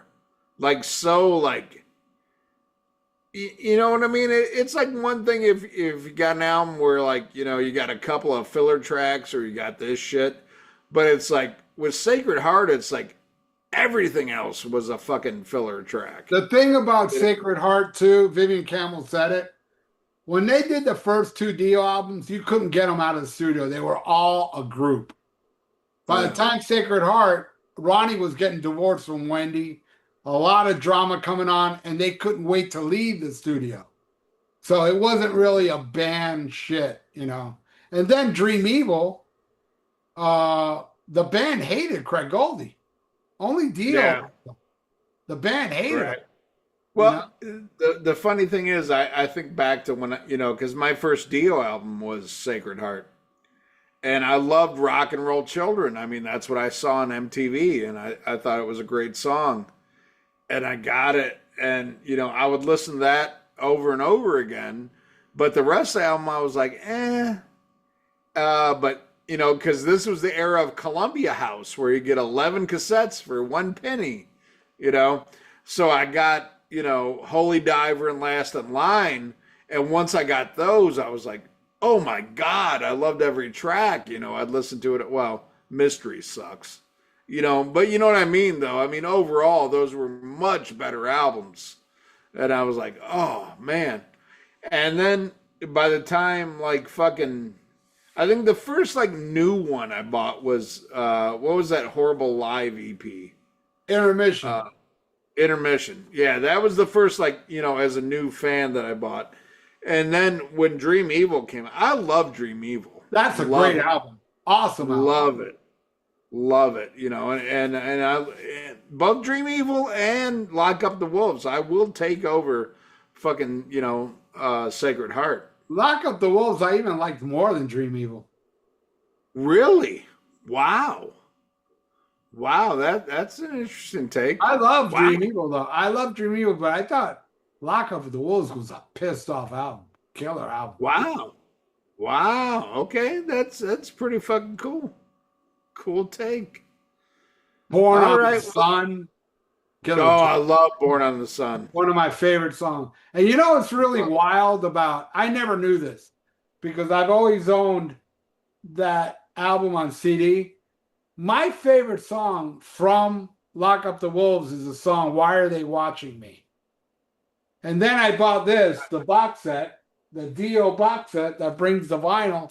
Why Are They Watching Me was a bonus track. It wasn't part of the album. It's not on the vinyl. And what's even weirder about that, I think it was on the CD though. Yeah, it was. That's how I knew it, because I owned the CD. But here's the wildest part. I saw that tour and he played Why Are They Watching Me? He played the bonus track. Wow. And I never knew it was a bonus track till I bought that box set. I was watching something the other day on YouTube. I think it was from, you saw the Dream Evil tour, right? Yeah. Okay, was that the one where they got the spider and Greg Goldie shooting the spider? That shit was cool. Was it cool? It was really cool. He had lasers coming out of his guitar shooting at the spider. Right. Sabotage and Megadeth opened that show. Right. And were they all firing? Was it a good show? All bands were great, yeah. Oh, I thought Sabotage stole the show, but Dio had the better stage show. Nice. But Sabotage wiped the floor with Megadeth. Totally. Wow. Okay. Well, yeah, I'd never seen video of that before with the whole like spider thing. And it was funny like now because like, you know, the way the video is showing, it's so obvious it's fake and there's wires, you know, and then you see the lasers and it was funny. But I was like, that's kind of cool, man. And I love Dream Evil. So you missed it because Headbangers Ball had a concert special of that tour. It wasn't the whole show, but Headbangers Ball showed like 4 or 5 songs like Naked in the Rain, and it had the guitar solo with the spider on MTV. Nice. Nice. Right on. All right. Well, I know you don't care because you're not a Typo Negative fan, but they are going to release an unreleased song from the October Rust sessions. I don't know what it's going to be part of. I don't know if it's just going to be like, released or if it's going to be part of a reissue. But I'm excited about any unreleased Typo Negative because I'm a huge fan. Here's another one. David Allan Coe, country music outlaw and pioneer, died at 86. Did you listen to the Rebel versus Rebel album? Yeah, Were some you of a it. fan of David Allan Coe or anything? No, but some of that album's fucking awesome, and some of it's whatever. But yeah, wasn't David Allan Coe a racist? Well, yeah. Well, it depends on who you ask. If you ask David Allan Coe, he said no. If you ask a lot of other people, they said yes. You know that David Allan Coe showed Charles Manson how to play guitar in jail. Did you know that story? No, but I believe it. I mean, they were in jail at the same time, and I have seen David Allan Coe live, and it was something else, man. It was something else. It wasn't like a fucking it wasn't like a White Riot, if you know what I mean. But it was something else. I love that Rebel Meets Rebel album. I thought there was some cool shit on there. There And was. There's this one song. They made the video for it. Fucking yeah. awesome. And I am not a country fan, but god damn it, if you play "You Never Call Me by Your Name" by my name, I love that song. Because it wasn't the perfect country and western song. Because it didn't say a thing about mama or train or prison or getting drunk. I love that shit, man. That's fucking awesome. But yeah, depending on your outlook, he was a good guy or a bad guy. But he's David Allan Coe, and fuck, that motherfucker wrote "Take This Job and Shove It." I mean, that Did he? alone. Oh, really? I didn't Yeah, know that. He's the one yeah, that yeah. performed. He's the one that performed that song. No. Johnny Paycheck is the Okay. guy who like had the hit with it, but David Allan Coe is the guy who wrote it. That's cool. But I mean, we're both close enough to the same. "Take This Job and Shove It" was fucking huge. Yeah, it was. And that was a crossover. That wasn't just like a country track. I mean, that was played on regular, FM radio and all this shit. That was a big song. "Take this job and shove it. I ain't a working here no more." Great song, man. Great fucking song. Hell yeah. But he also wrote songs like "White Girl with a Nigger." So there's, What? Really? really, Yeah. you don't know that one, huh? No, I don't. Okay, that's also one of his most popular songs. God damn. Really? Yeah, yeah, That's yeah, something. No wonder he was labeled a racist. yeah, yeah. Basically, where the chorus is "Ain't nothing worse than a white girl with a nigger." You know? Wow. Wow. Yeah, yeah. So I mean, I get why people don't like him, and I get why he's divisive because he had all this shit. And there were some albums that were. I can understand why white people don't like him, because if you write a song called "White Girl with a Nigger," the black guy is the victim and the white girl's the bitch. So therefore, why you got to bring down the white people by saying "white girl with a nigger"? Because niggers are cool, white girls aren't. Yeah, Unless they're my girlfriend. they're the worst. But yeah, I could see why he was divisive. But yeah, he died. He was 86. So there you go. No, he lived the same. Oh no, my dad was older. The sons of Motorhead guitarist Phil Campbell will honor their father this summer with a European tour. I think that's awesome. That's great. because it was Phil Campbell and Bastard Sons. I got one of the records. It's great. Right, featuring three of his sons. So I think it's great that they're doing it. Fucking fantastic. Much better than the next story, which is the Knack is back with Ace Frehley / Mr. Big Drummer Matt Starr on vocals. The Knack? So yeah, it's the original bass player from the Knack, but with Matt Starr. And famously, he was the guy who quit Ace Frehley's band because he said he was too big to be in Ace Frehley's band. He's going to be the singer. That guy, wasn't he the guy just recently came out and goes, I would never do anything to make money. No. That was another. That was the drummer who replaced him. Well, that guy, he was like, I would never do a tribute to Ace Frehley. That's and then he sold his drums. Then he sold his Ace Frehley drums after that. Give me a break. Yeah. All right, let's see. Anything else worth the shit here? Chuck Billy's got a new memoir coming up entitled Hold My Breath, The Two Testaments of Chuck Billy. I'm excited about that. Love it. Love me some Chuck Billy. I still think he's one of the best singers ever in thrash. He should call the books Disney Thrash. Let's see what else we got here. Here's something. I know you made a video on this, and it's topical. People love this shit. It generates listens and likes and bullshit. Fucking Gene Simmons says he regrets not staging an intervention for Ace. Says it was a stupid and shameful decision on all our parts. But now there's going to be an Ace tribute at the new Kiss 2026 landlocked fucking give me your fucking money extravaganza. What are your thoughts on this shit, Ralph? It's funny because last year Ace really refused to be part of it because they were going to pay him fucking Bruce Kulick money.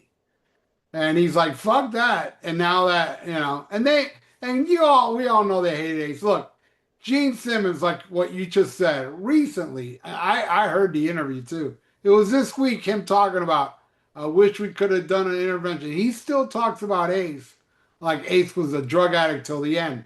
They found no drugs in his system, which, by the way, I was shocked. I thought they were going to find pills in the system. They didn't find anything in his system. The toxic. They didn't even find talent. Anyway, so Gene's still fucking bad. Gene is still bad mouthing the guy. And then it's like, yeah, well, now let me make a little money off him.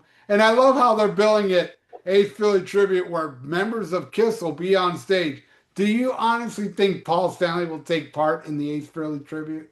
All I can say is I'll be shocked if I see Paul Stanley go up there. Gene Simmons will do it because, after all, he's playing Rocket Ride now with his solo band.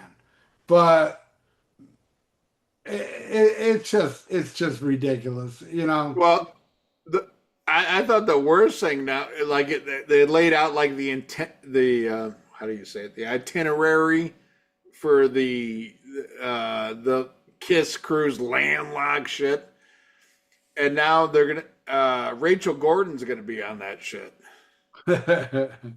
and she's like, I know Ralph Vieira. Yeah. Oh boy, that was a hairy situation. I never discussed that to the public, and I never will. But I had an encounter with that girl, and it wasn't pretty. It was quite creepy, actually. All I'm going to say is she might have pushed him down the stairs. That's all I'm going to say. That's all I'm going to say. All right. I have pictures of her sucking cock. What? I do. Whose cock? Oh, I don't know. Just like random cock? It's not famous cock? You don't see the person that she's sucking. You just see his dick. So you can't see my face. I can't see your face. Boy, you're hung like a pimple, Ian. That's me. Fuck. That's a little dick she's sucking on. That sucks. That sucks. That sucks. Because I knew it was either me or Mark St. John. Oh, God. All right. Well, here's something I know you're not going to buy, but I'm curious if one of your listeners is going to buy you. Is the Metallica release of the Reload limited edition box set. I hope not. Well, because I mean, correct me if I'm wrong. Out of all the previous Metallica box sets, have you bought any of those, or were they all fan bought? No, I bought all of them except for Injustice for All. Oh, okay. Uh, so do you just have the first four, or do you also have the Black Album I box have the set? black. I bought the Black Album because of all the live You shit. bought that? Oh, it's great. It brings that one's the biggest one out of them all. And I thought the Black Album tour was phenomenal. That's the only tour I ever saw. Metallica was the Black Album tour. It I was saw fun. the third. I saw the third show of that tour. They only played 3 songs off the Black Album, and it was amazing. They played Sandman, Unforgiven, and Nothing Else Matters. Everything else was the first 4 albums. Oh, they had to play Sad But True. They were playing that early. You were drunk. You don't remember. Well, no. Okay. Well, I might. Well, maybe I'm wrong. I know there was only 3 songs. Maybe That's I'm wrong on the that's songs. the disadvantage, kids, of getting drunk at shows. You don't remember shit. Yeah. Well, no, I know there was only 3 because I was happy about that. Maybe one was Sad but True. I know they played. I know they played Sandman. I don't know. I know there was only 3, and I was happy about that. But anyway, but Jesus Christ, I mean, they're really stretching it with these box sets. And then like, what the fuck are they gonna do for the fucking Saint Anger? Oh, Because they'll do that's it. Oh, they'll do it. because that's next. Well, unless they skip the fucking the fucking Philharmonic fucking bullshit. God, that was fucking horrible. Remember that shit? Or Garage Inc. Yeah. Oof. Oof, marron. All right, what else we got? Let's see, anything else worth a shit?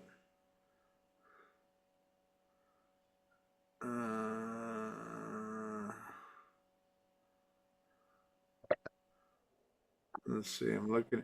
Oh, Uncle Ass and the Deadbeats released a new single. Um, don't love it, don't hate it. Kind of in the middle. Band I really love, but I don't know about the new song yet. Ralph, I know you don't give a shit either way, but there you go. New Uncle Acid on the way. Let's see what else coming up here. Oh, John Corabi released a new single called 1969. I think I saw you post a video like you were listening to some John Corabi. Is that what you were listening to? I took a picture of the CD. I bought the CD. Any good? I like it a lot.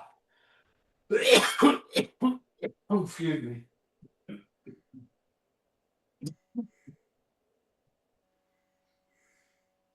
Okay, well, glad you like it a lot. There's two What? songs. There's 2 songs I don't like off it because it's blues. Oh, I thought you were gonna say because they're Motley Crue covers. No, I like them in Motley Crue. Let's see what else. There was something else. Oh, Bruce Kulick, man, he had surgery for heart valve and shit. So I hope Bruce Kulick's all right, man. I like some Bruce Kulick. Yeah, He's all right. Not his fault. You know what I mean? he ain't no Ace Frehley, but he's all right. Yeah. Yeah, there's nothing wrong with being a better guitar player than Ace Frehley. Yeah. You get better, Bruce Kulick. Who did he influence? Case closed. Who did he influence? Have you ever heard of Tony Carboni, the third guitar player from Danger Danger? Oh, Ace Influence Dime, case closed. There you go. All right. Well, I got to piss, and then I want to hear about. I think you got this, and I haven't got it yet. And if you do, please speak on it. The new Rainbow box set. Have you got that yet? Yeah, Okay, talk about that. I'll be right back. I got the Rainbow box set, and it's awesome. A lot of people are complaining because it doesn't have Long Live Rock and Roll, but people will complain about anything. It's got 3 awesome concerts. It's got a bunch of like rarities, and it's all Dio stuff. It's got the first album, Rising, 3 separate concerts, and a DVD of, extended shit and different mixes. It's awesome. And I'm going to grab it for you and show you guys.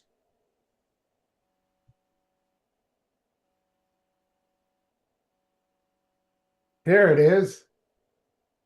Now, I ordered this and on Amazon, and they said, "Oh, it's been delivered," but it wasn't.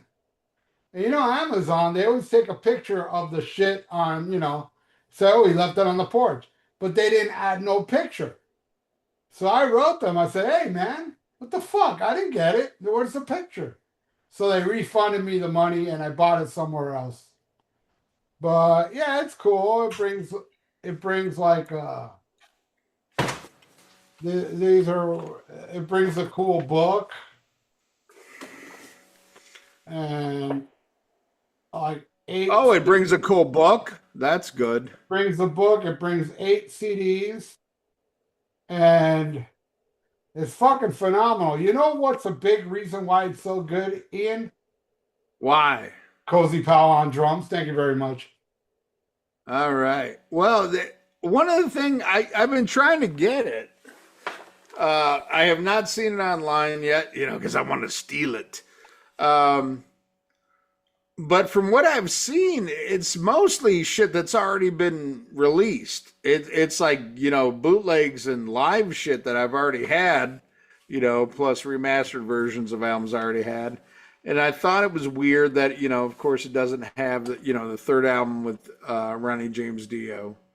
But wisely, it doesn't have anything with Graham Bonnet because that shit sucks. But yeah, I was a little bit I was excited at first, and then I was disappointed when I saw what it actually was because it's stuff that's been widely available for years. I never owned it though. You see, that's the thing. It might have been widely available, but I've never owned a physical copy. Therefore, Okay. I love the fact that all this shit I have now that's been widely available. I didn't have all these shows. I had one of the German shows, but this has 4 shows and it has the rarity. Now, the rarity thing is really cool because it has the extended Stargazer with the intro keyboards. And I know I know that was released with some kind of that super was on the remaster. Yeah, I never owned it. I never owned the Rainbow okay. Horizon remaster. I never owned it. So okay. It has different versions. I mean, different mixes of Man of Silver Mountain and shit like that. And I loved it, man. I listened to the whole goddamn thing, and it was fucking phenomenal. What an amazing band! To me, that's my favorite Dio stuff is Rainbow. That's my favorite Dio. Wow. Stuff. Yeah, my favorite Dio stuff is the Black Sabbath. But I mean, I get it. I love those fucking albums. I think it's fantastic, and a lot of that live. Yeah, him and Richie Blackmore was magic, dude. It was magic. Yeah. Well, him and, in my opinion, him and Iommi were much better. But I love what he did with fucking, I love what he did with fucking Blackmore. Like especially when Blackmore was ripping off fucking Jimmy Page, on the third album. But no, seriously though, it was one song, dude. Oh, but God, what a blatant ripoff though! So what? It was one goddamn song. You make it sound like the whole. I know, but still, it's like how could you know do what? that? I never knew it was a ripoff till somebody pointed it out. I was like, oh yeah, it does sound like the Wanton song. But I never noticed it till somebody pointed it out. No, okay. Well, it doesn't matter because I love both songs. I mean, Lady of the Yeah, Lake is Lady of the fucking Lake is amazing. fucking awesome. It doesn't Dude, matter that if hey, dude, it's good that he borrowed, you know? dude, Lady of the Lake is probably my favorite song on the fucking album. you know. But It's an amazing song. I mean, seriously though, I mean it's cool and it is just a matter of taste. Uh I love the first album.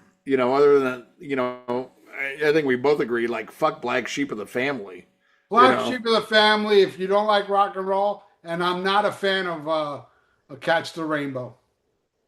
Oh, really? Really? Catch the Rainbow you don't like? No, and I, I will say this, and it's kind of an Ian move, but not as retarded as you. In the early days, I liked the song because I thought I was supposed to like it. oh, It man. is, Wow. it is a signature Rainbow song, and I Yeah. just thought, well, eventually I'll get into it. Nah, dude, that song bores me. Wow. It's a boring song. Wow. Okay. Hey, but like I'm not judging. Most people love Stargazer more than I do. Like I would Yeah, much like the way most people look at Stargazer is the way I look at Light in the Black. Like night and day difference, like reverence.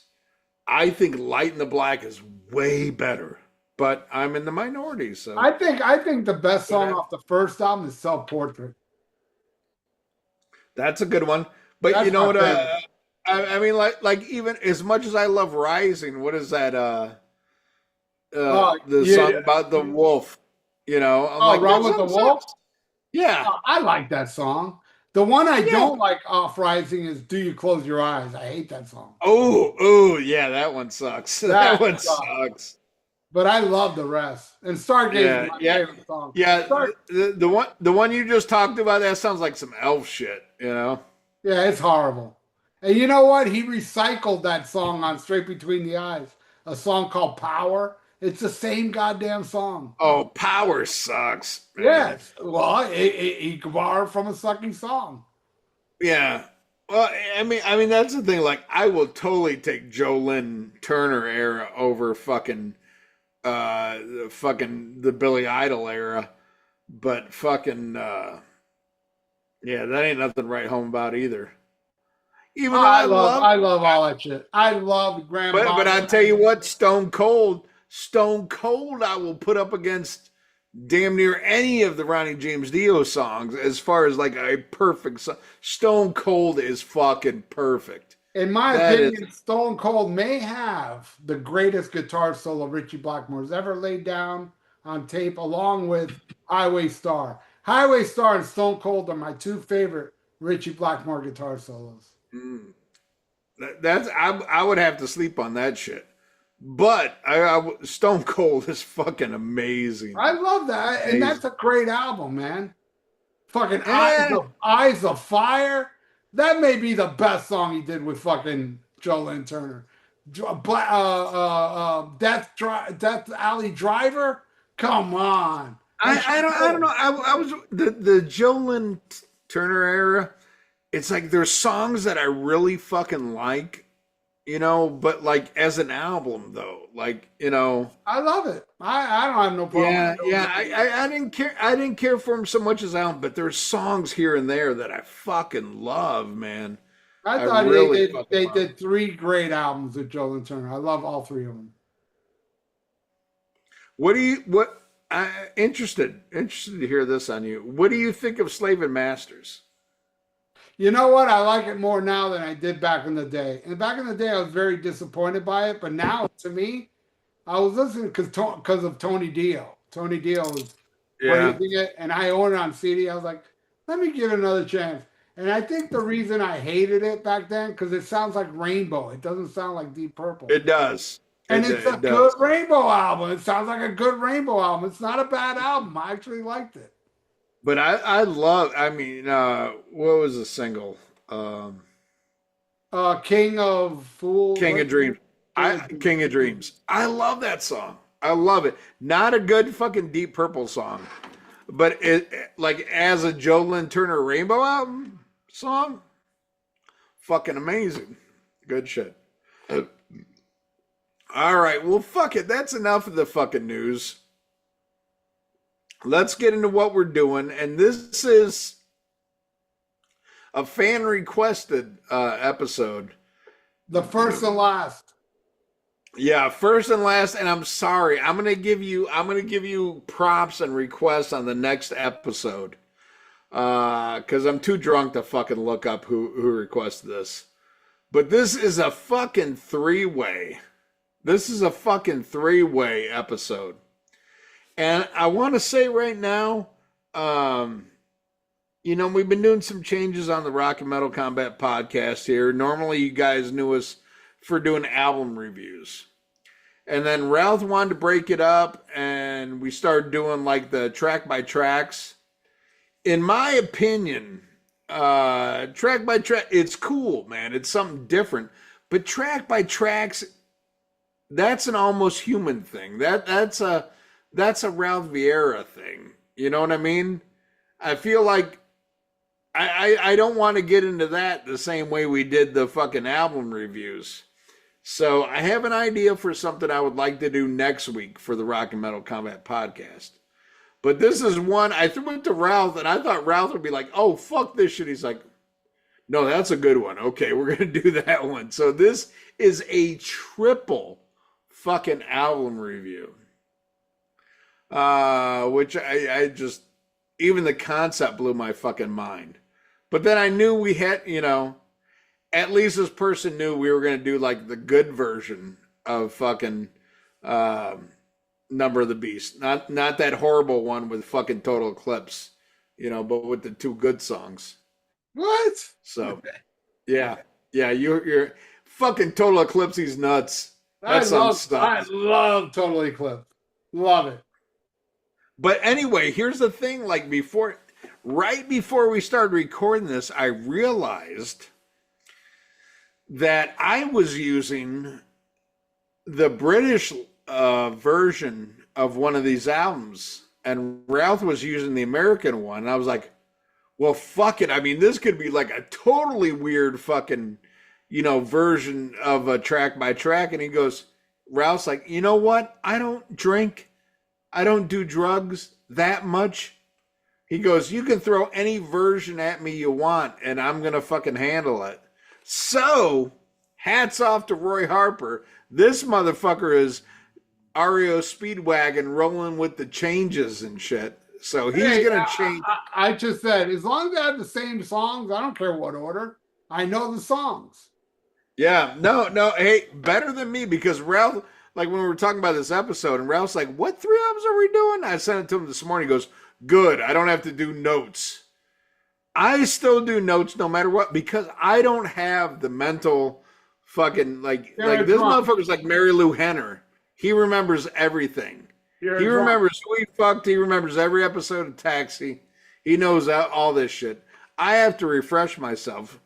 And I know that when I do these, like sometimes there's shit on paper. Like if I look at it on paper, like, oh yeah, that's going to win. But when I listen to it, I change my fucking mind. I'm like, okay, this shit's going to change. Ralph already knows what he's going to do. We're going to change his shit up. So here's the little caveat for you, like sticklers, listen to this shit. We are going with the original UK track listing of Saxon's Strong Arm of the Law. That's the only thing that's changing. We're using the UK track listing of Strong Arm of the Law, which is funny because it was the first Saxon album I ever heard, the first Saxon album I ever bought. But when I really, really got into Saxon, it was with the UK track listing. And that's what I went with. And I didn't realize it was different until today. So there you go. But for those of you who didn't know, we got this thrown at us by a listener. They said, how about a 3-way of Iron Maiden, Number of the Beast, Judas Priest, Sin After Sin, and Saxon, Strong Arm of the Law. So there you go. These are the albums we're talking about. Ralph, I'll let you go first. Uh, here's the difference. Here's the difference. The Iron Maiden and the Judas Priest are going to be the same, but if we're going by the UK track listing, the first track on Saxon is going to be Heavy Metal Thunder. That's the first track on. That's the first track on the American version. Okay, well there you go. Well then you're fine. So there you go. So what would be your favorite? Sinner. Not a fan of Invader. I love Heavy Metal Thunder. I wish Heavy Metal Thunder would win, but it's going against Sinner and it's not going to win. Definitely, without a doubt, Sinner all the way. All right. Well, I'm looking at these three songs. I love them all. I love In Fucking Vaders. I love it. You know. Love everything. But for me, it's easy winner. Sinner. Sinner. I mean, all the way. Judas Priest gets the first fucking score. So let me go here. Damn it.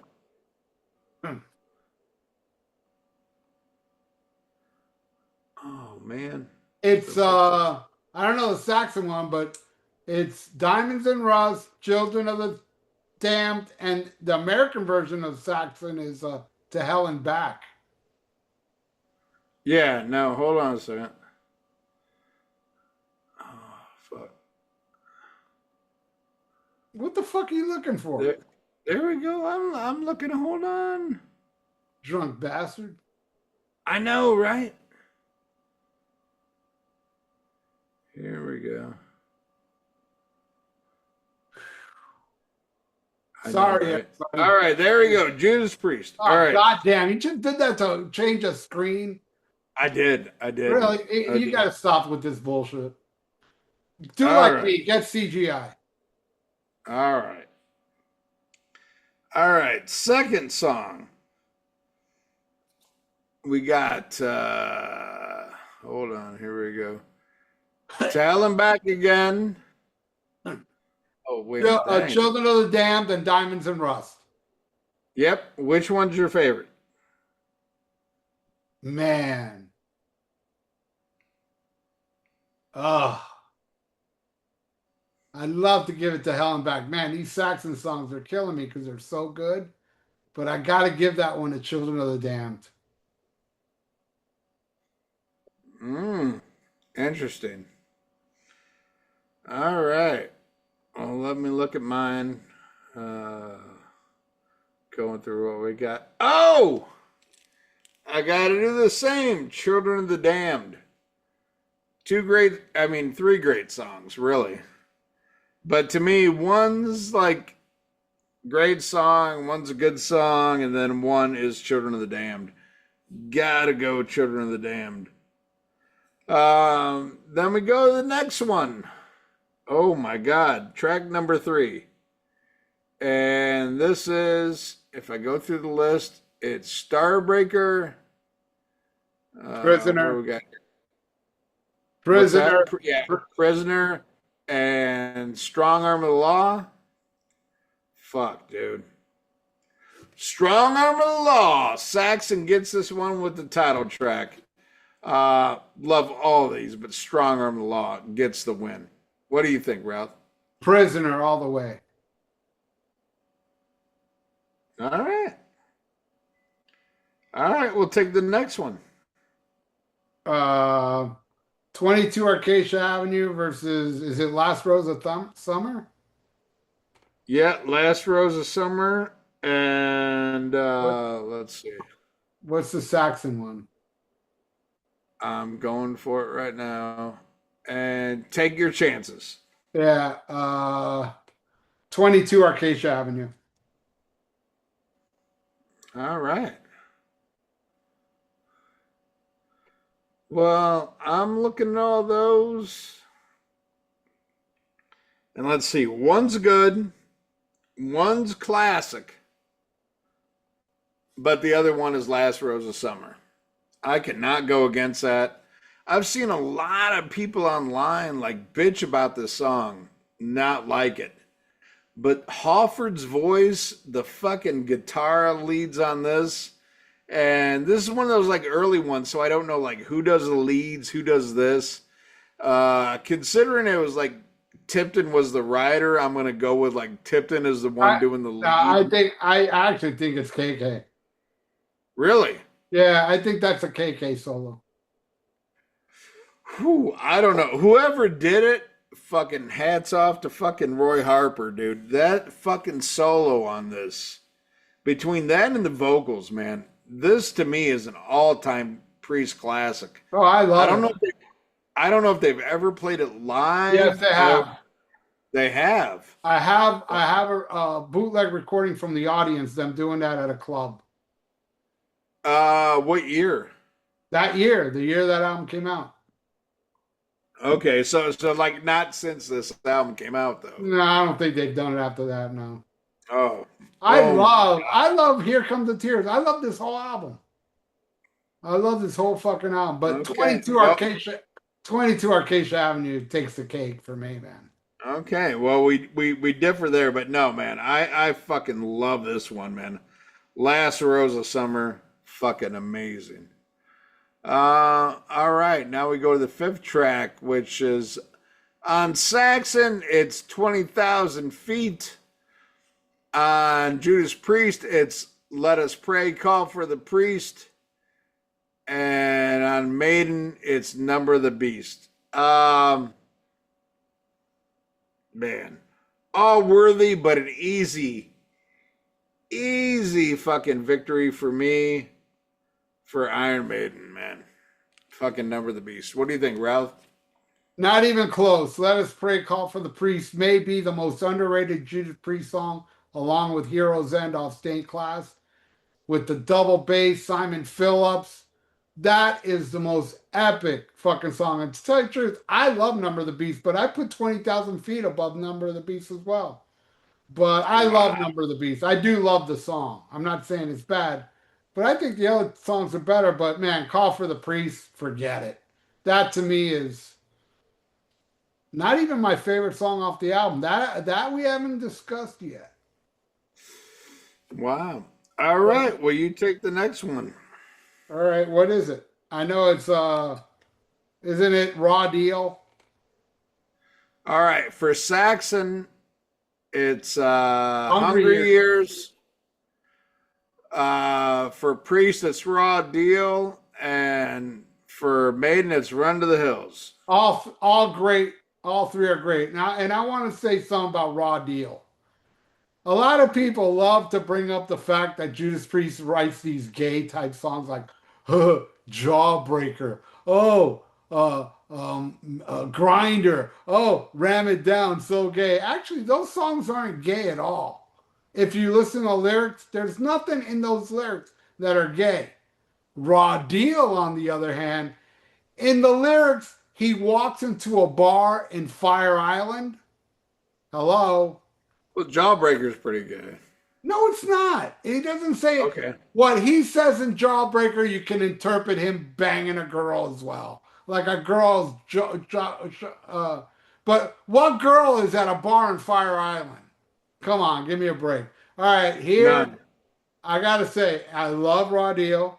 I love Run to the Hills. But easily, Hungry Years. Easily. Giving that to Saxon. Wow. All right. All right. So here we go. We're on Run to the Hills. All right. Hungry Years, Run to the Hills, and Raw Deal. All right. Here we go. Filler, deep cut, biggest hit. I tell you what, man. I thought Priest was going to run away with this, but it ended up being Run to the Hills.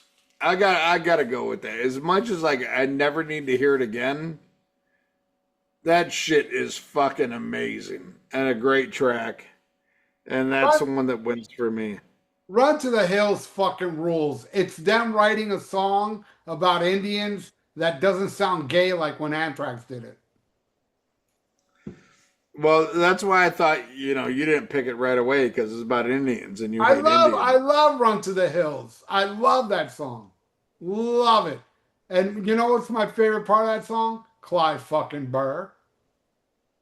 All right. Well, now we go to number 7, which is Six Form Girls versus Here Comes the Tears versus Gangland. This could be controversial. What do we got here? We got one that's filler, one that's good, one that I hate, and one that is an underestimated gem. I'm going Gangland. Love this fucking song, man. Fucking Total Eclipse, he's fucking nuts. I hate that fucking song. Horrible fucking chorus. Totally belongs as a fucking B-side. Fucking Gangland fucking kicks ass. Should be on the album. And this is the reason I was gonna buy. They did like the remaster of fucking Number of the Beast. Like 180 gram fucking vinyl. But they kicked off fucking Gangland for fucking Total Eclipse. I'm like, no. You ain't getting my money, motherfucker. And guess what? They got mine. Yeah. When I saw Gangland wasn't on there, I really bought it because it brought the best Maiden live album over Hammersmith on the album. But boy, was I happy Gangland wasn't on there. I fucking hate Gangland. I hate it. Love Gang. I can't stand that fucking song. So wait a minute. You like Invaders over Gangland? I think they both suck. And look, I did a track by track, I don't know, a couple months ago with Number of the Beast, and I will admit I am a little unfair on those two songs. I listened to them again, and I'm like, you know what? It's not like they're bad songs. It's that they're surrounded by songs that make them look bad, is how I look at it. I think every song on Number of the Beast makes those two songs look like shit, including Total Eclipse. I think Total Eclipse makes those two songs look like shit. Well, see, that's how I am. Like, maybe Total Eclipse, if it was on a different album, like, it wouldn't be that bad. Well, But Total Eclipse was never on the album. It was always a B-side till now. Right, but what I'm saying, though, is I would take Gangland and Invaders over Total Eclipse. Well, you got your wish. Well, I did and I didn't. No, you got your wish back in the day. Yeah, back in the day.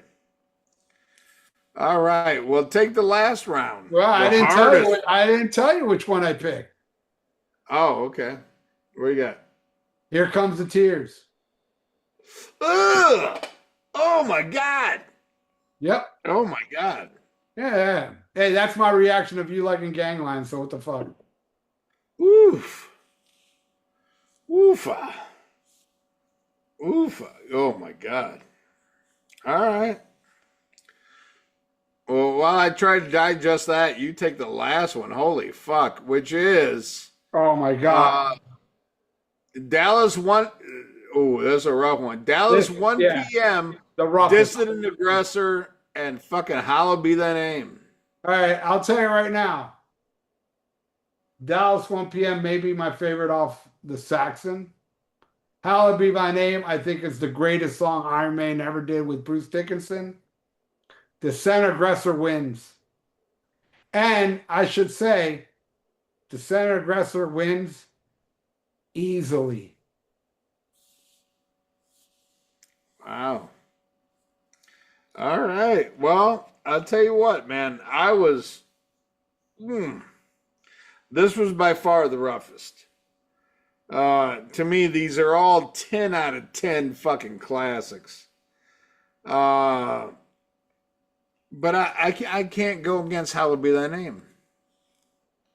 It's a rough one, but that's the thing about the track by tracks, man. These are like my 3 favorite tracks off of all of these albums against each other.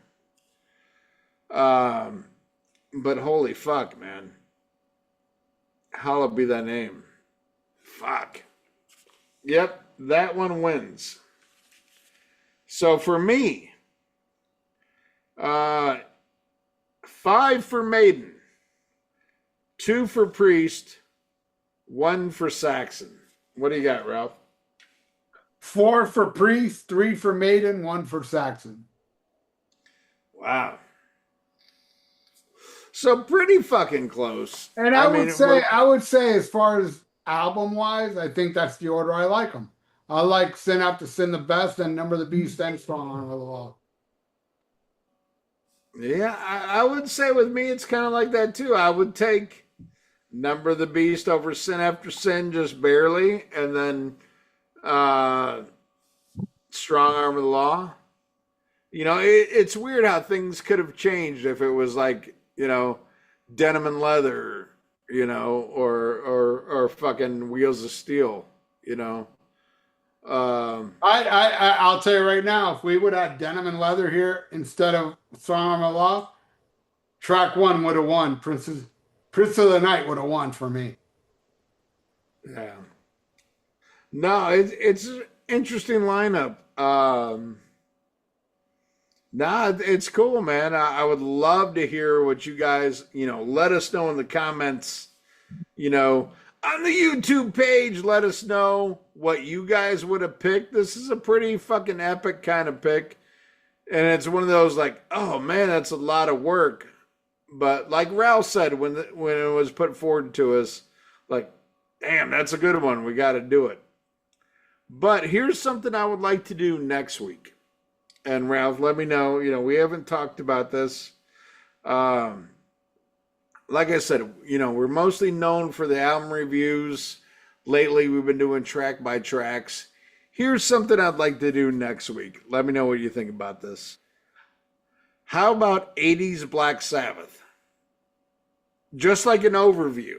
No like album review, just like, you know, we talk about the albums, we talk about the tours, we talk about the lineups. But it's Black Sabbath 1980 through 1989. Just like a complete overview. All right. Don't have to study it. We know it like the back of our hands. We tell our experiences. We tell our views on it. What do you think? Yeah, let's do it. Awesome. Awesome. All right. Well, there you go. I would love to see in the YouTube comments or whatever, you know, the pie beans. Let us know what your numbers were for these 3 albums. But let's go to our pick of the week. Ralph, pick of the week. Bottom left, 3rd tier. Bottom left, like right here? Yeah, 3rd tier, right there. Ah, I believe this was like our album of the year. Signed by all 3 members. Damage Inc. with Ave. This album, oh my God, I haven't heard this in a minute, as the kids say. I'm going to have to put this on after we're done here. Yeah. Metal We Bleed is my favorite song on here. And you got fucking War, Preacher Man, Black and Roll. Ooh, Preacher Man. I love that. Black and Roll, dedicated to Lemmy. Fucking Time to Die. That's my pick, and I'm gonna play. Oh yeah. No, and I'll tell you this: a buddy of mine, you know, I've got like a little like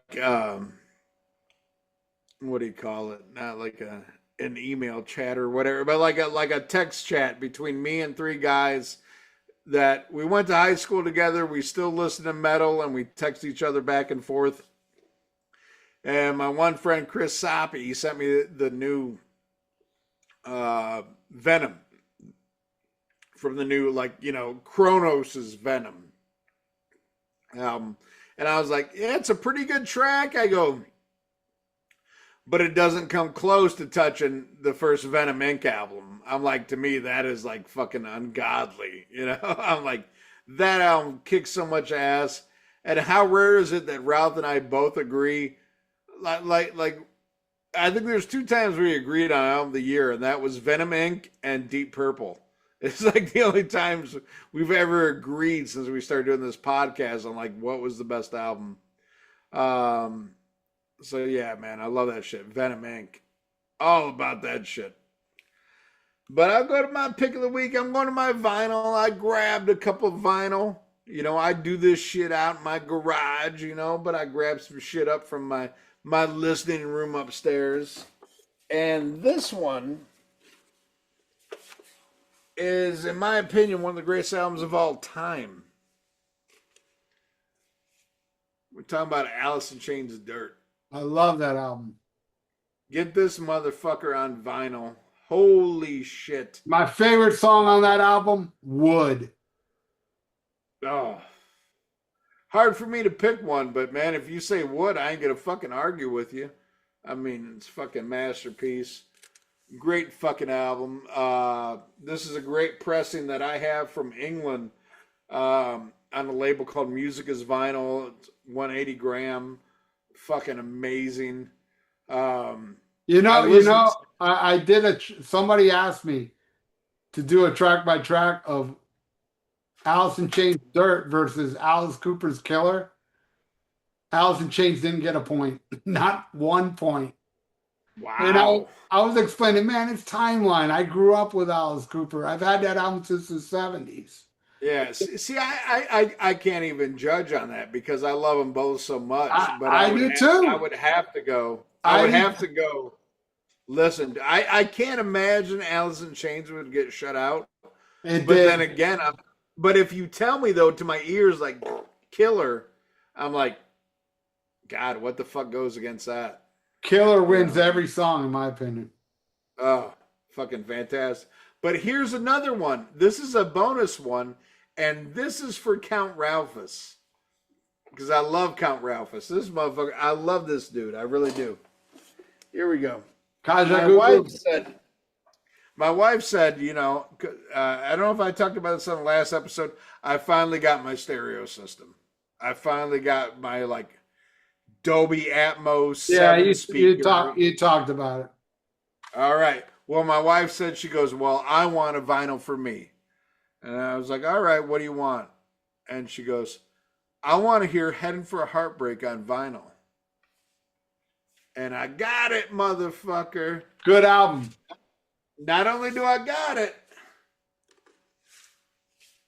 it doesn't show up because I'm doing the fucking green screen. It's clear, right? Yeah, no, it's green. It's green 180 gram vinyl. It won't show up because I got it looks like a clear vinyl. Yeah.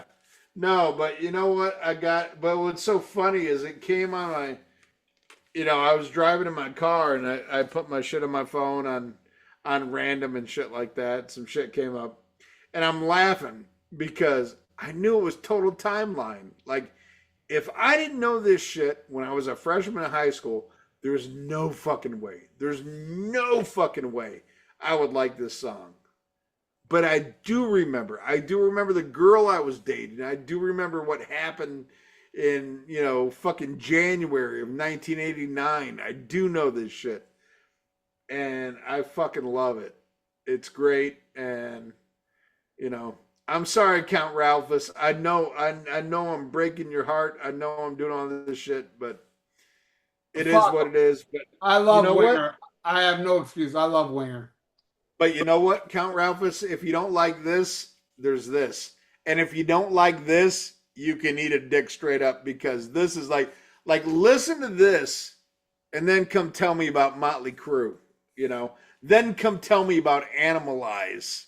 If you can't get into this shit. I don't know if Ralphus likes any of that crap either, He probably doesn't. Ralphus is cooler than both of us put together. Yeah, and that's what I love about him. And that's what I love about him, because he'll call you on bullshit.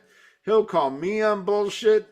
And that's what's great. That's the kind of fans I love. Like, hey, rag on us both. But you get people like, oh, I don't want to make fun of Ralph because he'll delete me. Or like, I don't want to make fun of Ian because blah, blah, blah. Fuck it. Rag us both. We have our own taste. We can take this shit. Yeah, but don't get personal because that will piss me off. Yeah, if you get personal, Ralph. I don't care if you goof on my musical taste or shit like that, but if you want to be like mean, it's like, fuck you, dude. I don't know you. You know, it's not like you'll offend me. It'd be more like, why do I want somebody like you in my life that I don't know you and you're fucking here throwing disparaging things at me? Fuck off. But if you say shit like, oh wow, Ralph's an idiot for liking Winger, that's fine. Well, there you go. Well, thank you guys so much for this fucking episode. Hope you enjoyed it. Leave your comments on the YouTube page. And hey, hit that shit on fucking Podbean, because I will get that tattoo. I promise that. No, he won't. I will. I will. He won't. He's a liar. No, I will. But anyway, come back next week. We're going to talk about Black Sabbath in the 80s, all the multiple lineups, all the tours, all the drama, all the bullshit, all the great fucking music that was. Oh my God. My favorite Black Sabbath album of the 80s is not many people's favorites. Check out next week. My favorite album, it's not with Dio. Come next week to find out. I agree. You'll find that out and more next week on the Rock and Metal Combat Podcast. Smack him a gob and eat a dick. Straight up. The